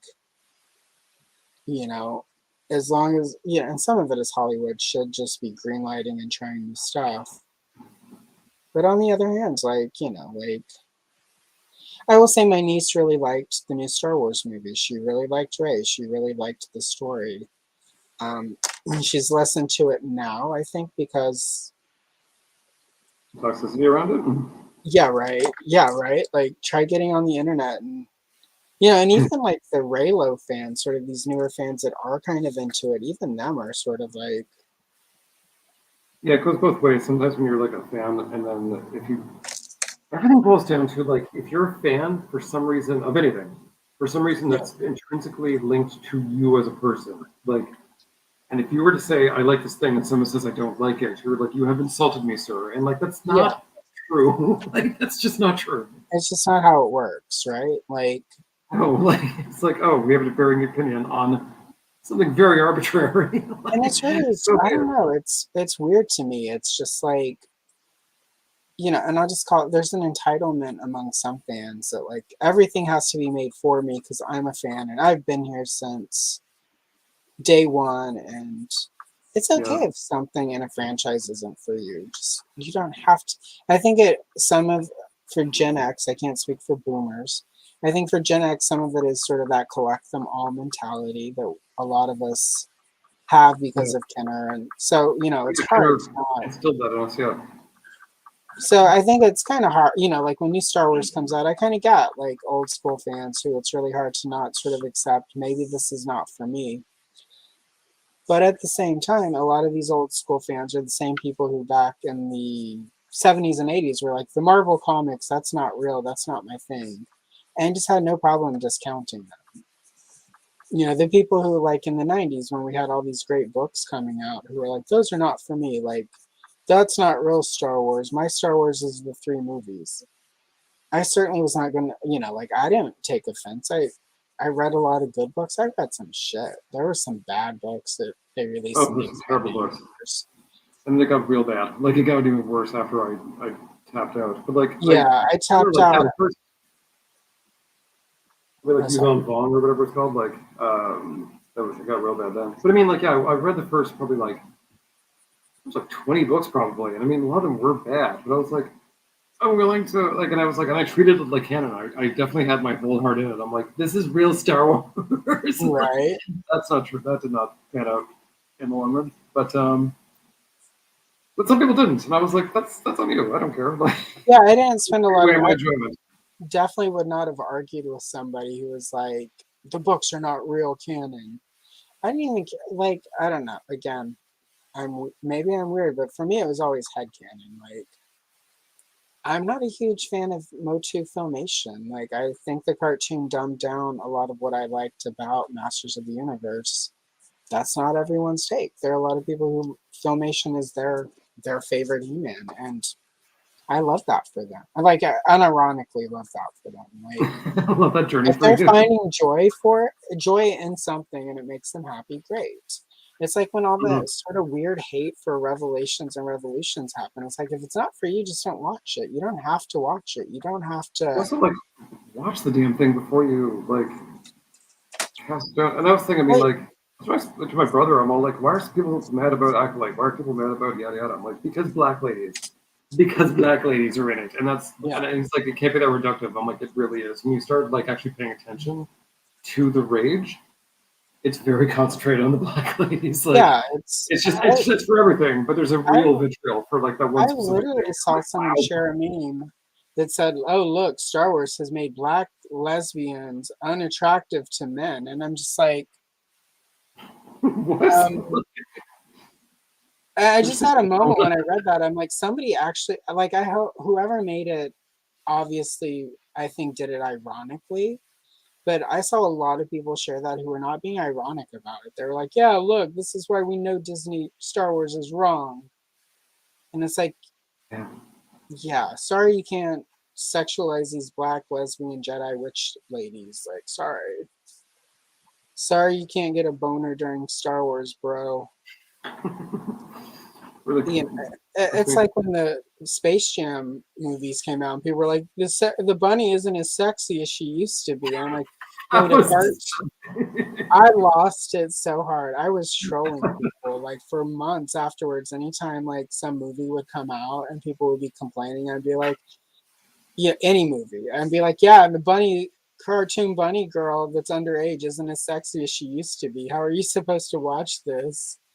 Like, You're it's like, she's a how can you comment cartoon. without? And like she's still underage. She is still an underage bunny, and she is now age appropriate in her rendition. She was too sexy before because she underage. Yeah, It's like when it's. I mean, I just watched Sailor Moon Crystal on Netflix because I'm like, look, I came this far. We're finishing this off. It was like it's the last movie. I'm like, we're doing this. It's still very uncomfortable. Like I yeah, know it's fans, but I mean, like very uncomfortable. Like it was then, it is now. Like just the amount of leg right. and kind of implied stuff, and like like oh, she's only 14, she's perfect for me, and I'm like, what are you talking about? Yeah, right. Like I don't know. It's like a few years ago. I forget who the artist was, but somebody did like a super sexy comic of DC Comics of Wonder Girl, Cassie Sandsmark, who Mhm. was in canon like 15 or 16. Yeah. The cover got some outrage, got pulled. People were like, but mainly the comic gate people, but they were just like, oh my god. It's like it's not woke to say like maybe we don't show this much titties and ass for an underage character. Like maybe Maybe it's not a Maybe big ask. because even back in the day, like everyone's like it used to not be. It's like if you look back, perfect example we were talking about earlier, Teen Titans. How old is Starfire whenever Teen Titans issue 1 starts? She is 18 Earth years old. Yep. Even with Corey Anders' sexy costume.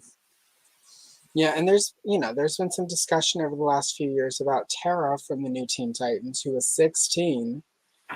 And was having sex with Deathstroke, and there's no question about it. Yeah, right. There's no ambiguity there. And like there's some conversations that have happened. And I'm fine with it. Like I didn't necessarily I mean I knew girls who were 16 in high school who were dating 24, 25-year-olds. Allegedly. Lovely, yeah. It was a different culture in the 80s, but again, comic books update with the time, so it's okay to update that story however we need to. That's the other thing too. I mentioned about something again. Spoilers for my own video coming up, but like sorry, I'm doing another page, but I'm doing blue and teal Janine. It's a confusing costume. No, I mean Starfire was like instrumental in sexing up Dick Grayson because like Yeah. There's all these panels of them like, hey, like in a relationship, it'd be like, they'd be like in bed, like naked. Like there was like no, and again, no ambiguity about it. So like, And when they had to, and were like, yes. Well, even that though, they had to wait until it was the direct to comic stores version of the Baxter book. I don't know if you remember this, but the way originally Teen Titans was regular comic, everything went to the newsstand. DC did a couple direct books. They did Thriller, pretty good comic if you've never read it. They did Camelot 3000, and these were on what they called Baxter. They called them Baxter books because they were made with a nicer quality paper, which was like Baxter paper, and it was thicker. It was like really nice. They could print all the way to the end of the page. There were like part of. The reason comic books are in panels the way they were is the printing techniques. That's how they had to be so that the art didn't, so that it would print basically, so they could make the big plates. With the printing technique for this paper, they could go all the way to the end of the page, which is why comic books in the 80s started shifting. So DC had success with Camelot 3000, and Thriller was not a huge success per se, but it showed them that there was a huge direct comic book store market, right?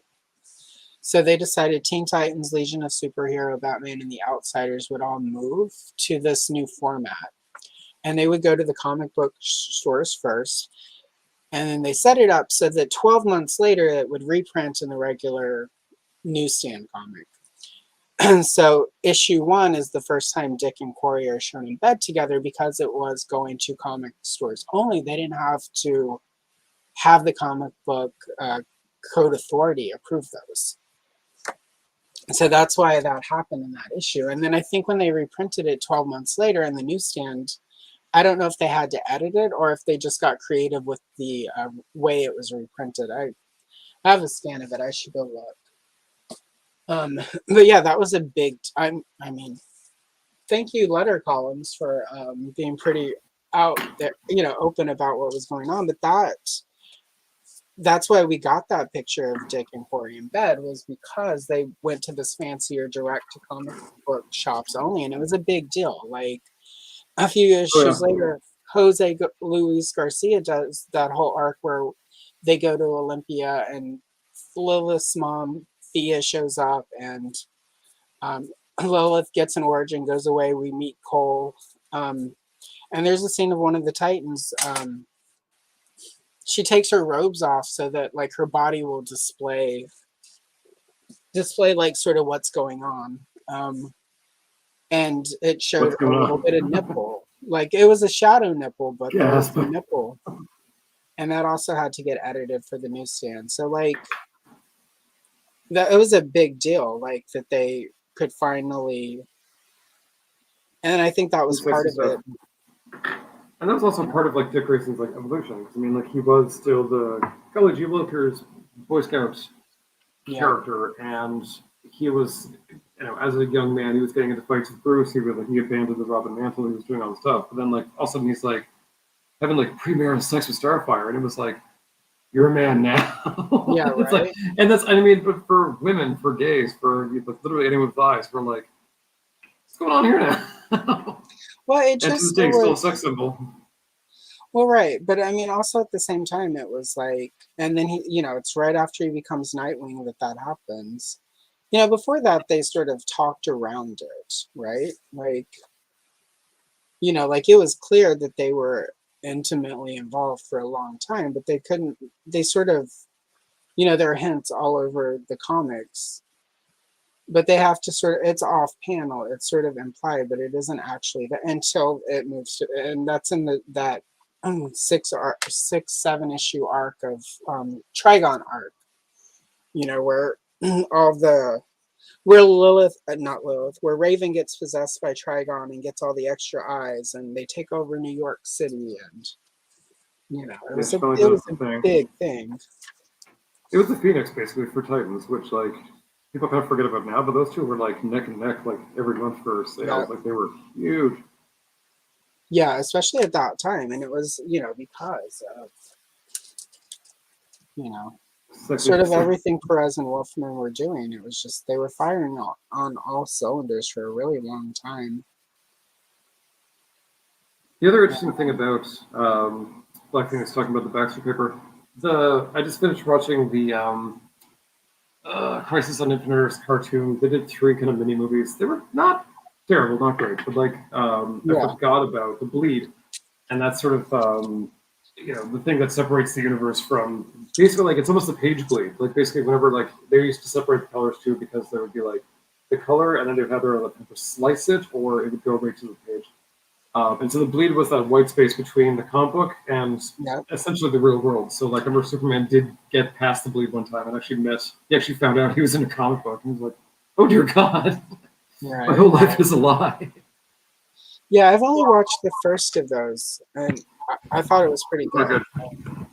I mean, I didn't for like what the it first was. one. It grew on me. Yeah, I watched the Watchmen one too. That just came out. That was really good. Like they spent money on the animation, you could tell. That's sort of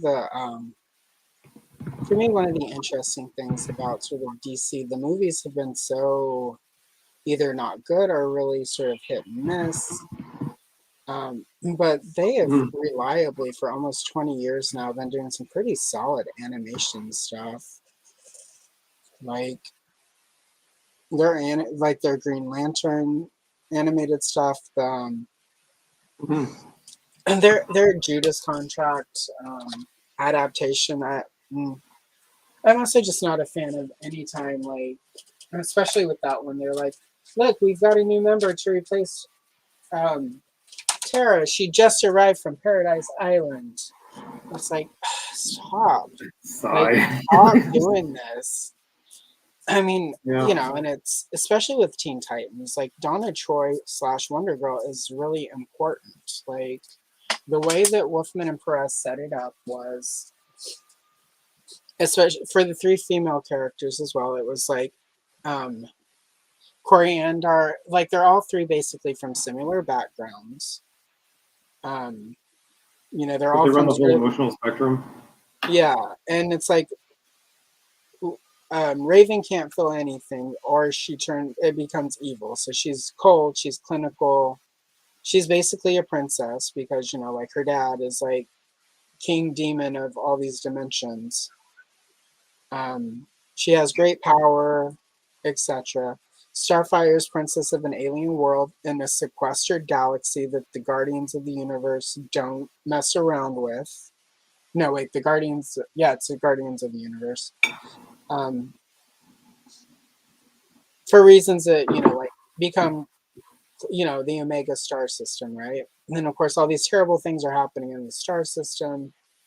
Um, but her planet is very warm and open and warlike. Like they're warriors and they're very impulsive and quick to anger and blow stuff up with their power. Well, not all of them have powers, but Ugh. like they're benevolent, loving warrior barbarian types. And then you've got Donna Troy, who grew up. She's normal Earth girl. Well, at least then. Well, Normal girl from Earth who was rescued from a fire, adopted by the Amazons, grown up and taught the pacifism of Raven's world is appropriate, but sometimes you have to punch a bitch. And sometimes to preserve peace you have to fight. And when you have to fight, you need to be prepared and be good at it. And it's like, so it was the three of them worked really well because they were these three, with Donna Troy being in the middle, sort of the balance point between the other two ideologies. Yeah, and then they made them well friends. So yeah, it's like funny. Spread my mind. I was just talking about that this morning. Like they, yeah, she was kind of like big sister. Because again, too, she was in kind of the first. Although the first was technically a younger Wonder Woman until they differentiated that Donna Troy was a different thing. But like that's a whole other confusing can of worms. Because Donna Troy is awful to peg down. Her origin is awful. they just keep, it's because Crisis. They're like, let's redo Wonder Woman. But instead of doing like they did with the Man of Steel, where they like set it 5-10 years in the past, or Batman Year One, they just said, let's make Wonder Woman right now. So she's a brand new hero. And of course, that has ripple effects for the Justice League. Because suddenly she's not one of the founding members. So they just went and retcon. It did work really well for Black Canary. Like Dinah Lance really got elevated because they basically were just plopping her in to replace Wonder Woman in a lot of these old adventures. Yep. Not so successful for Donna Troy, who suddenly was in Man's World and calling herself Wonder Girl in an outfit with stars and an eagle, like 5-10 years before Wonder Woman arrives. So yeah, very short. And like at the time, it was a really good choice for Wonder Woman. Like it worked really well. But long term, it had the same sort of effect as it did. Like there's removing that much history just ultimately, it worked again. Like Perez's run is one of my favorites. He did some amazing stuff there. But it does suffer long term that they didn't make it year one and set it in the past. So. And that's one of the conceits from when they relaunched again in like New 52 is that they were like, oh, well, like Batman was selling well, so they really didn't change all that much about him kind of thing. And you're like, yeah, they did the exact same thing after Crisis. Like Titans and Batman were like virtually unchanged afterwards because they made money. Yeah. Well, and the original, I think part of the and some of that is because the original plan was after Crisis on Infinite Earths, every comic was going to relaunch at one. Basically, what they did with New 52 was what they originally planned to do after the Crisis on Infinite Earths. But then at the time, they realized, oh, wait, issue 500 of Action Comics is coming up. Like issue 500 of Detective this is how long ago it was, kids. Like these big issues are coming up. Like Titans is selling really well. It will hurt it if we, because a number one issue was a big seller, but also at the same time you wanted those. It was a big deal to have a higher number on the issue of a comic. Whereas now it's like they reboot everything every few years because it's really off-putting to new readers when they see it's issue 300. But how many new readers are there? Like truly? I think that's I think it's a thing where it pushes sales, so they think, if we do a new number one. But I think a lot of the people who are rushing out to buy new number ones are still the people who think all of these holographic covers I bought in the 90s is going to put my kid through college. And so I think it's and it's really interesting DC especially is starting to revert where all of the comics are going back to the old numbering, because I think in the digital age it matters so much less as long as you mark like this is what the story arc is. Oh, we lost Andrew again. Yeah. Yep, same. I do as well.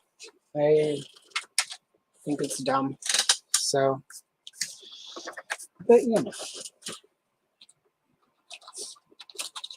But there's Andrew.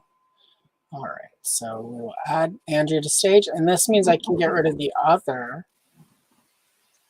There we go. I did nothing wrong. Okay, sometimes the internet and StreamYard will just roll you. Yeah, and sometimes it'll involve a blue screen of death, so no worries. Yeah. Anyway. Yeah, and I was like, I was seeing the chat, yeah, they're renumbering, and it's like, it's cheap. And I remember like Marvel kind of relied on it way too heavily in like the 2000s, where every time there was some event, which was meaningless ultimately, but like they would renumber all the new books, and they were like, no, it's Marvel now, and it's Marvel this and Marvel that, and it's like it's just kind of exhausting. So if you did have a book you liked that was just picking up, they're like, oh, the new event's coming, there's gonna be tie-ins, and you're like, no, you're gonna cancel and like restart everything, and it's gonna be awful, and like you could never. So that's the thing. That's when people really started to like leave in droves, because they're like, why bother? Like, why bother getting invested in anything? Because like it's all just gonna be this marketing push. Sort of what happened with me for New 52. Like I was really negative about the New 52 when they announced it. And then I remembered all of the great comics that I read after Crisis on Infinite Earths. And there was some really good stuff that happened. And some of it happened because Crisis opened the world up in a way where it was like, okay, we can do some things. I also was aware of things like Dawn and Troy, Hawkman, Justice Society that kind of got screwed over for a really long time because of Crisis. And like the no super or the no sidekicks thing, like back, like you can have Robin kind of still, but like they got rid of him. They got rid of Batgirl pretty quickly. So, right. Like it was Supergirls, no Superboys, nothing. Like Supergirl, like Superman can be the only Superman, the only person from Krypton who's alive. So I know you want to use. And then they were like, and you can't make Power Girl Supergirl. She has to be her own thing. Although I'm probably one of the few people who liked what Cooper Berg did with the Atlantis angle. I thought that was cool. I actually prefer. She was a fun character anyway. Yeah, I prefer her as an Atlantis. She just got to have more of her own personality when she wasn't part of the Superman family.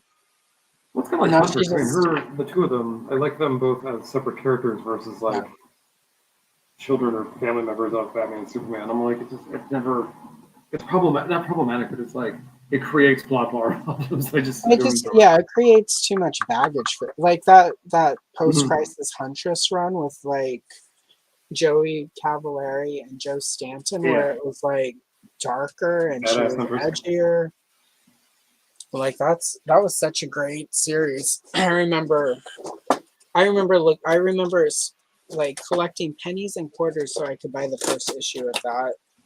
Because I was allowed 3 comic books a week, and I was getting Wonder Woman and Teen Titans, and then a random pickup, and that was coming out. So I started digging for pennies. I hate children even then, and I babysat.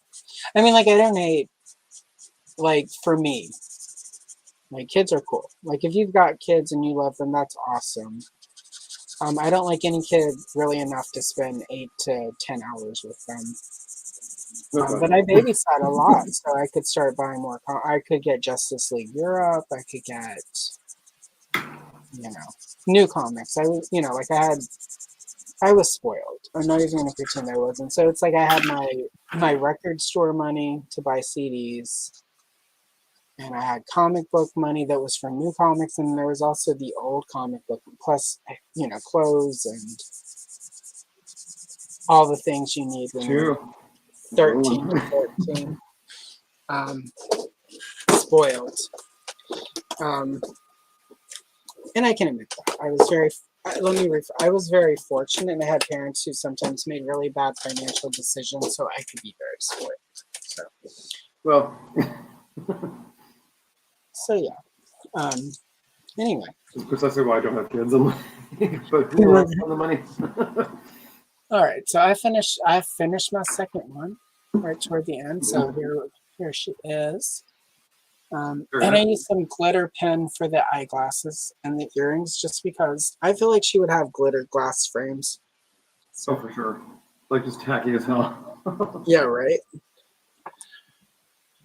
All right, and then exit solo layout. Let's start a new one, but We've only got 6 minutes left, so I'm not going to start a new one. I'm just going to sit here and enjoy my last 6 minutes hanging out with Andrew of Gayties Toys. Because you are one of, I have to say, you are one of my favorite people to hang out and do these with.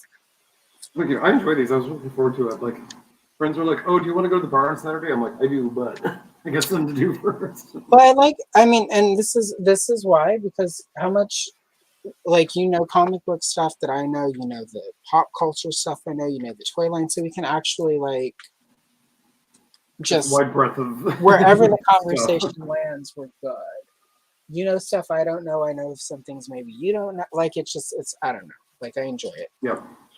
And people enjoy these. I get really good rewatch, like after episode, after the lifetime, when it's like with you, like people watch those. So we at least entertain the masses as well. So, Yeah. and like live streams are fun, but they don't always get good rewatch. So. Yeah, that's kind of who was I talking to? Someone said that recently, where like they do seem like they're kind of like. I think this would work better, but like I know if it's like a news channel, like this is like your big dogs who do their like big Yeah. live streams each day. It's on the news, so I mean, like once it's done, you might be able to like watch it a few days later. But then that's sort of like that longevity. It's Yeah. toast. You get one shot. Yeah, and like if it doesn't land, it's not gonna land. And whereas like with somebody actually watched the very first live stream we all did together. It was like me, you, Kayla, and my friend Muriel. Oh yeah, And was that the first one? that was the first. That was my first actual one. No, that was maybe my second one. Trying to think. Oh wow. The first one was just Kayla and Muriel. The first one all of us did together that had you in it. Somebody rewatched it this week, so I'm like, okay, cool. So I've been around. Let's just say this weekend. you were like, whoa, let me find this person on the internet. And send very disturbing messages to probably. I was expecting a whole different class of weird messages for just based off the name, but I mean some of the stuff I get, I'm like, okay. Right. Yeah, but it's funny. I keep getting I mean, not frequently, but regularly I'll get like, this is cool, I guess, but I could do better. And then I just always reply when I get that, like, oh my God, I can't wait to see when you launch your channel. Let me know so I can come subscribe and watch. They never have a reply to that. No. I don't understand. No. They never hit me up with the link. So, and I don't doubt, like, I'm not under any illusion that I am the best at this. Like, I do pretty good for what I do. Yeah. I can always improve. And there are 20,000 people on the internet doing coloring stuff that I watch because they're so amazing. So anyway, and if you're somebody did comment the other day, it cracked me up. I almost pinned it and then I just deleted it because I'm like, no. But they made some crack about. It wasn't because of the crack toward me. It was about they made sort of a rude comment. It was obviously a lady I was coloring, and they made sort of a misogynist comment, which is why I deleted it. But then they followed it anyway. Nice coloring, Michael Jackson, because of the glove. And I wanted it if it had not had the misogynistic stinger at the beginning, I would have kept that because that cracks me. I laughed so hard. I'm like, I only wish. And so I think I'm gonna get the next one of these. I think I'm gonna get a silver spandex, like shiny one, and hot glue some gems to it. So. Yeah, so just one. It's like the time I was told I had too much forehead to be on the internet, so I repositioned the camera and often will put a little extra white powder up here so that the camera and the light hit it just so. You're like, I wanted to take reflection. New viewer. Mark Taylor Beach Sheets, he's saying. Yeah. Nice.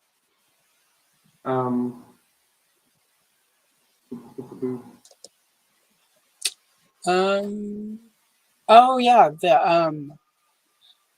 Gotcha. Yeah. The zodiac. If I have a zodiac, all of the zodiac I have are either from a coloring book I own, or some of them are black and white pages from the Battle Ram blog. I have not done, and I will sometimes clean them up in Photoshop. So the one that's from the Mark Taylor sketch for Zodak Wave 1, I did clean that up in Photoshop so that a lot of the extra, because it's, there's no true black and white one, so I cleaned that one up in Photoshop. Because it's not my original art, I didn't share that one, but it was pretty easy to clean it up in Photoshop. So if you have any Photoshop skills, you definitely could do that one. If it's not from a book that I bought or it's not original art, I try not to share that because even though Mark Taylor has passed, I do know his wife, Rebecca, still sells some of his art. So I don't want to possibly take from that. Yep. No worries. It took me a second. Yeah, definitely. Yeah. And like I said, Rebecca Taylor sells a lot of that. I don't want to. Mattel did not treat a lot of the original Motu artists and concept people and engineers very well in like in residuals or retirement. So anything that could potentially take money away from Rebecca and their family, I wouldn't throw up. So I do, yeah. But yeah, that's what happened. I took a scan of it. Actually, for that one, we've got a minute or two. That one I printed out. I used a white paint pen to erase some of it and then scanned it and then cleaned it up in Photoshop. So it took about 6 hours. But I just wanted to do a complete love fest for Mark Taylor because Mark Taylor is one of the reasons I'm here. So anyway, thank you. Sorry, Andrea. We're wrapping up and I'm like, oh wait, somebody's asking about the nerdy art stuff I do. Anyway, that's like sort of like good, like good to know kind of thing. Because there's also sort of like, I mean, I was talking to Ken about this from Toy Connections about like sort of like the ethics. I mean, we spoke about a certain other YouTuber who may or may not be around anymore. I don't even know anymore. But I mean, like, there is sort of like, where do you get your photos from? Like, do you take them yourself? Do you do like, so there's a lot of like that of, you know, it's about that transparent kind of thing. Especially, and again, too, like to explain the reasons because you're like, somebody's getting screwed out of this. Yeah, for the coloring, it's if it's an old coloring book, I've got no problem sharing pages like that. Like these, you know, like somebody did scan this one, but it was this one. This is this Ghostbuster book I got from the Internet Archive. They had downloadable books of this particular book. So this one I got free, but it's from the Internet Archive. You cannot buy this Ghostbuster book unless you go on eBay and spend collector prices. So like I have no problem. I don't think it's worth it. Yeah, right. And you know, there are a lot of people who oversell coloring. Trust me. This is why like I have to go a few different places. There are a few people who buy them, clean them up, and then sell those scans. And one of them, Retro Reprints, wait, quick plug, they are linked in descriptions of my videos. I get a small referral fee if anyone buys from them using that link. But he cleans up stuff really nicely. So this isn't one I got from him. I think he has this Ghostbusters book. So anyway. Oh, no, you're fine. Excellent. Thank you. No. Somebody actually, you know, like, yeah. That's what we're here for. Yeah, I did a short a day for a year, and then I'm still doing them because I like doing them, but also just a lot of the stuff I like doesn't have as much content. So I doubt anybody else has 16 Golden Girl videos for you in any capacity, much less coloring and art. So, and there will be more because I've got Golden Girl color forms coming. I'll have to figure out how to make those into a video. So. That's the thing. I watch your shorts, and it's like you do like all this work. The one I want to talk about, the Bo one you did, Bo and Angela. I think you put it up yesterday, maybe Friday. But it was like, the background, just like detail and color, and it was all very ethereal, kind of like where everything's pink and yellow, all that. But I was just looking. I remember like thinking them all like, what a strange choice. Then it all kind of came together in the end, but. Yeah, I kept thinking, I'm like, how's your wrist? I mean, like, it's a little wonder you wear these like sort of gloves because I'm like, this is. I mean, I've done this for 2 hours now, and I'm like, I could lift a car with this one yeah. hand. Well, when I started it, it was maybe a page a day, and then I've overturned like that particular Princess of Power page. That was 3 Sundays ago, and I did my it was the day I did this. I think it was the day it was me and Chris Plastic, and I finished with Chris Plastic. I had lunch, and then I set up the actual filming area over here. And from like 2 p.m. to like 1 a.m. I worked. I took breaks between it because for the big ones I have to take some breaks. Yeah. But like yesterday I did 5 pages, 3 shorts, 2 longer videos. It was Care Bears and Ghosts, GoBot, so those kind of go a little quicker. But I did a color and chill Masters of the Universe that took about 5 hours. So I just take breaks. So, but yeah, it's not just like, oh, this is really cool. It helps with the wrist. And on the weird day I get eczema on my hand right here, you guys don't have to look at Uzi source. So. Really, this is for your benefit as well as mine. Oh, thank you. Well, you're gonna learn more because I'm working on way more Gold Grow content. So, which in a few moments. Yeah. So really quick. Let's see. Where are you at, Andrew, with your page before we close it up? So I did the first one. I'm gonna try to. I keep not doing everything. Nice. Not bad. I started this one. That looks really good though. I know. I think I have like 20 pencil crayons, so the options are not good. No, you're fine. I mean, like I have. I'm a little. I've got a lot of pencils, so it's more like which one.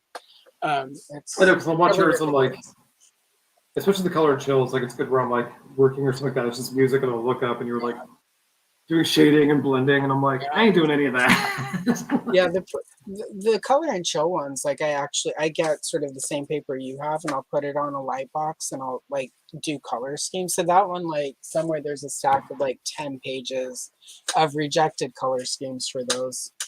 Especially the Princess of Power, because I actually started doing this channel with coloring because I was just going to do that entire Who's Who Princess of Power. That was all I was going to do. I was just going to do Princess of Power coloring.